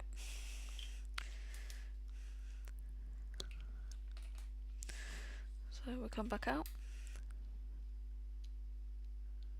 There we go, that's a bit better. That gives you a better idea of the colours. In fact, I'm moderately happy with the jet skis. They're there but they're not there, if that makes sense. So I need to start filling in a few of these masts.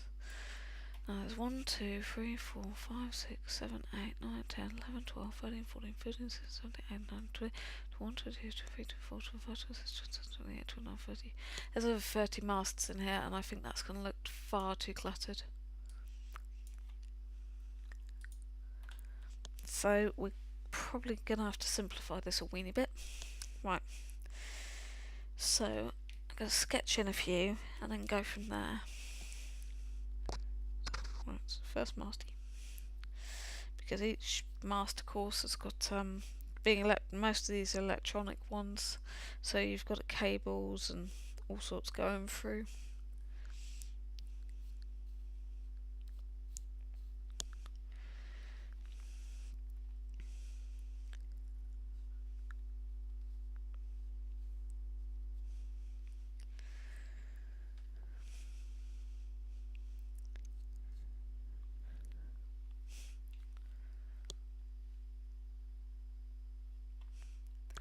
So we're now on to just coming up to the 2-hour mark. And yeah, I apologise for my slowness on this. I'm just playing it extremely cautious.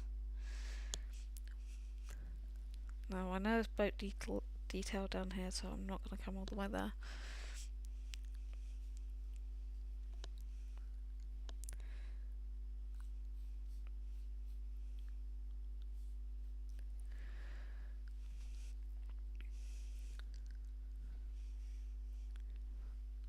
Right, and there's a huge mast coming up here.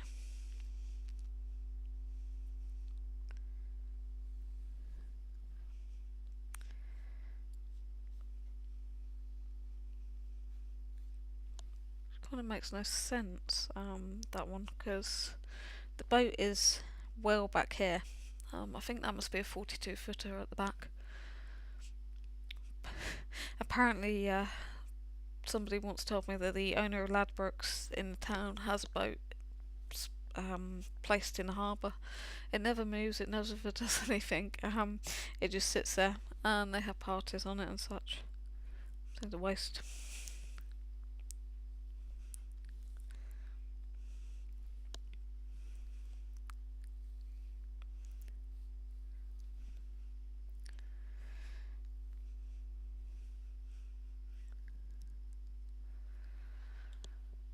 Where's this other big mast? There's another big mast around here.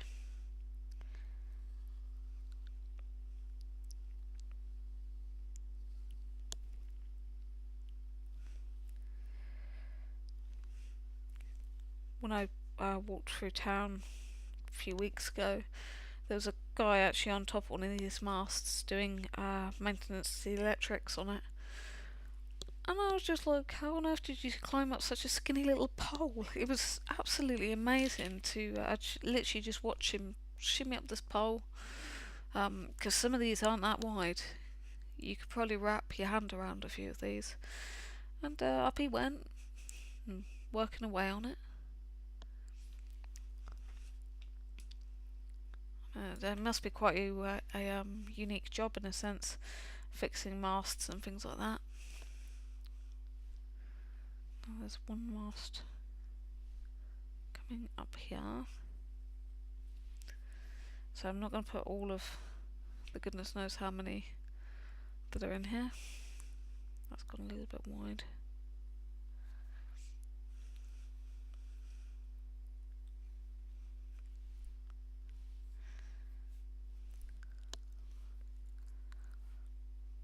So we can bring that one back in.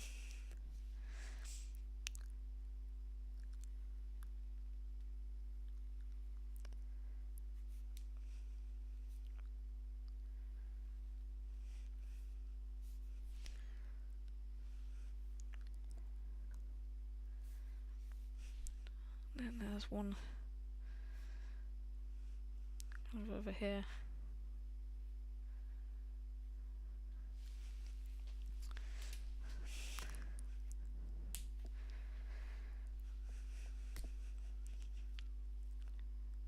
I think I've got one here.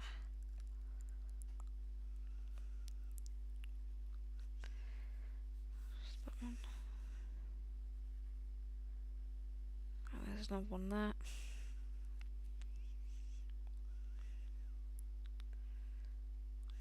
There's one there.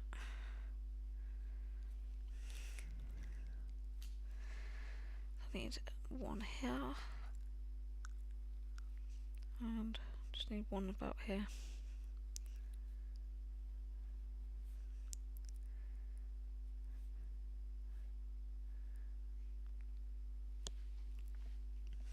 And I need one about here.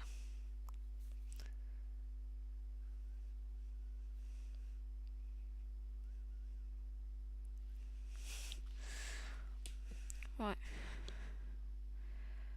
Now that I'm starting to add the masts, I'm starting to feel a lot more comfortable with the image. It looks naked without them. And you can probably see what I meant by I lose most of the detail back here. Yeah, I'm starting to feel a little bit more confident with the image. So, how can I make sure that the image feels right? Well, bear with me and we'll find out.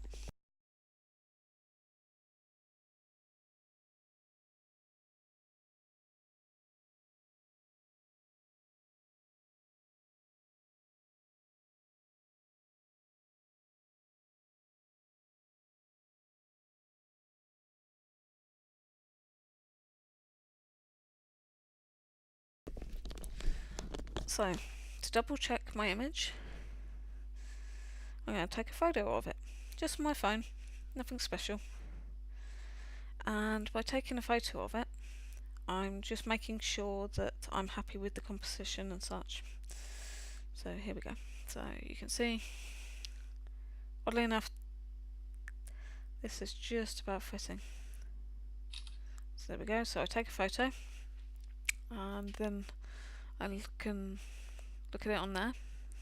I can zoom in and I can check anything, but also I can look at my colour balance, because my screen shows one colour, my camera shows another, and this shows another view. Now if I use that, so there's my photo, and you can see I've still got some blues that I can add into those boats. Yeah, I've still got a way to go on the coloration of the boats. Sorry. Yeah, that was my birdie drawing. But I can take this and now have a look at the colours, and I can see I need to soften up these areas, so that's handy. I need to add in the blues. In fact, even by my screen colour I can see that I need to make some changes there. I can darken this area up. Ah, sorry. And I can lighten up this area. And I need to get those masks in. So taking a photo of your artwork and looking at that can be a really big help. And then you can put it on Facebook. Yay! Sorry if I scared anyone with that. Right, so time to climb the rigging.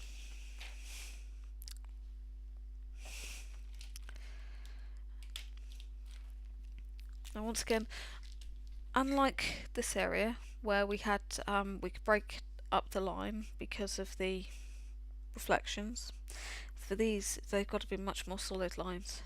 But once again, I still don't have to do it as a solid line. So I'm still using a slightly sketchy way, especially the thinner lines. I'm not going to fully line them, but with the bigger parts, then yeah.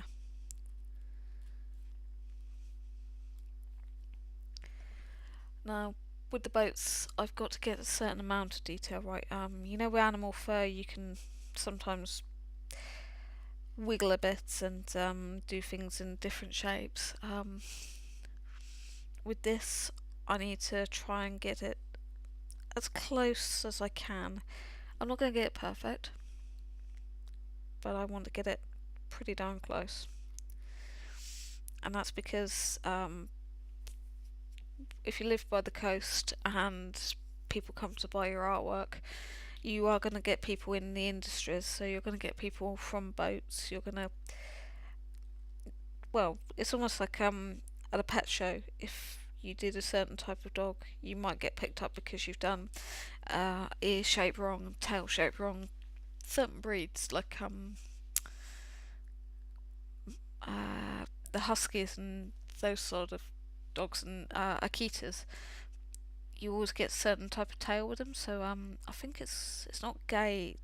The tail's not called gay. It's gay's when the dog voluntarily holds it over the back. But there's some term for it. But somebody could look at that drawing and say, well, the tail's in the wrong position for that breed. So with this, somebody can quite happily turn around and say, your master in the wrong position, your cable's in the wrong position. And I would expect that. I'm not an expert at drawing boats. I don't really plan to be an expert at drawing boats, but I'm giving it a go. And since I'm technically classed as an amateur artist, I can't see the harm. I'm sure thousands would.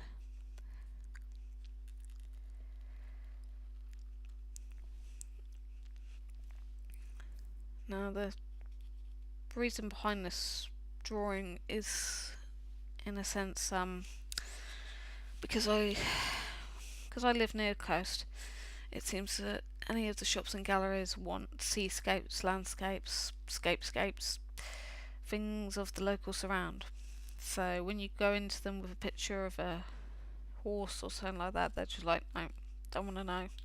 Come back with a landscape of the hills or heathland, something like that, and yes, we'll be interested.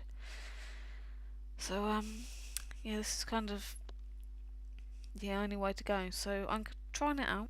I'm doing a harbour scene, and I'll get prints of this because this one, the original's going to stay with me, but I'll definitely begin quite a few prints.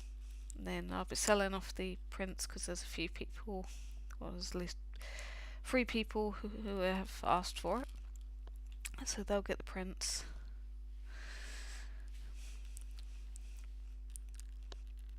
And then we'll see on the next line of shows if the image is popular. Talking of which, I do have another show lined up.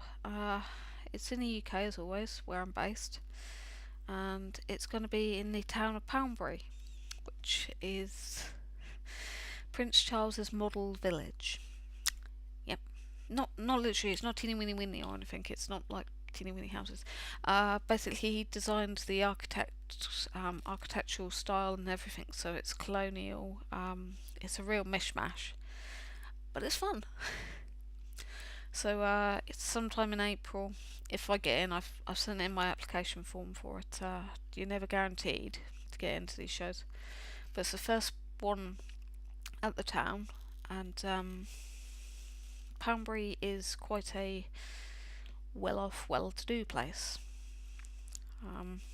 They have a Waitrose. It had to be said, they have a Waitrose. And Waitrose is a very well-known shop for having excessively high prices for everything. I rarely shop at Waitrose unless I'm desperate for a particular thing. So for me, if I want mushroom pate, Waitrose is the only place to go for me. Everything else is too watery. But with Poundbury, the garden centre is very, very expensive. It's a beautiful garden centre, but silly prices. And that's partly actually why I wanted to do the show, and I really hope that I do get in for it. Because where there's silly money, there's a possibility of making silly money. But I'll do a separate video about that show in the next few days, because I think you guys would find it quite interesting how I would get ready and how I structure myself for a show.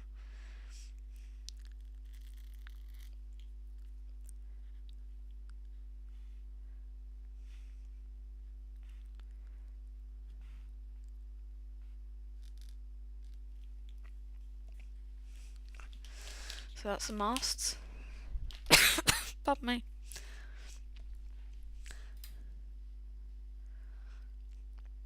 Right, let's try and get the lighting right, because it's a little bit too bright on this side. Right, come on, good camera. Right. That didn't work, did it?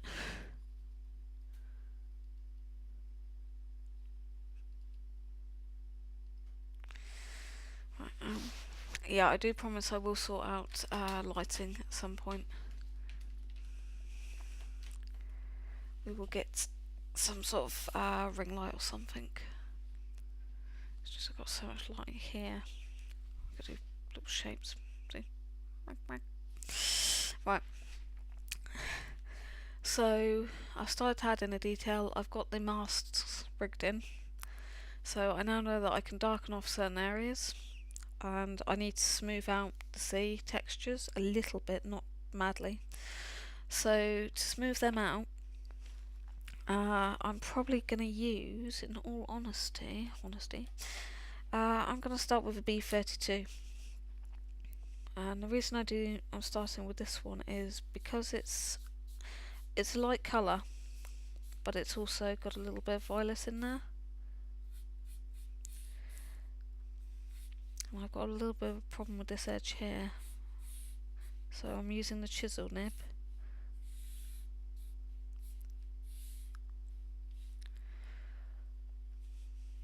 I mean, there is lining in the sea, but I can see that I can push it a little bit further. Right. Now I'm going to take the B0000 or B00. To see if you can find it. There we go. And I'm now going to work this way with it.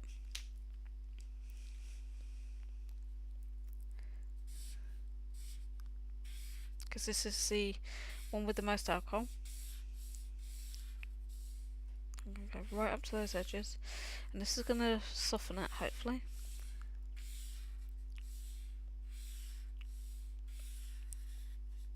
Go right up into those corners.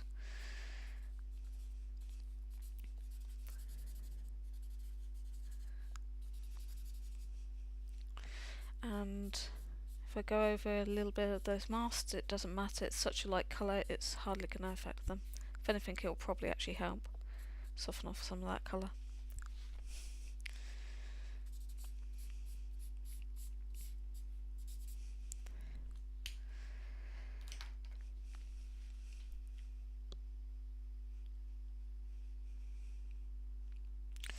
Right, so I'm going to call it a night.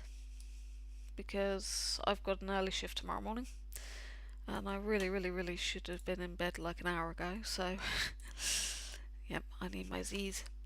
So on the next one, hopefully tomorrow, because I might be starting a little bit earlier tomorrow, we'll see how we go.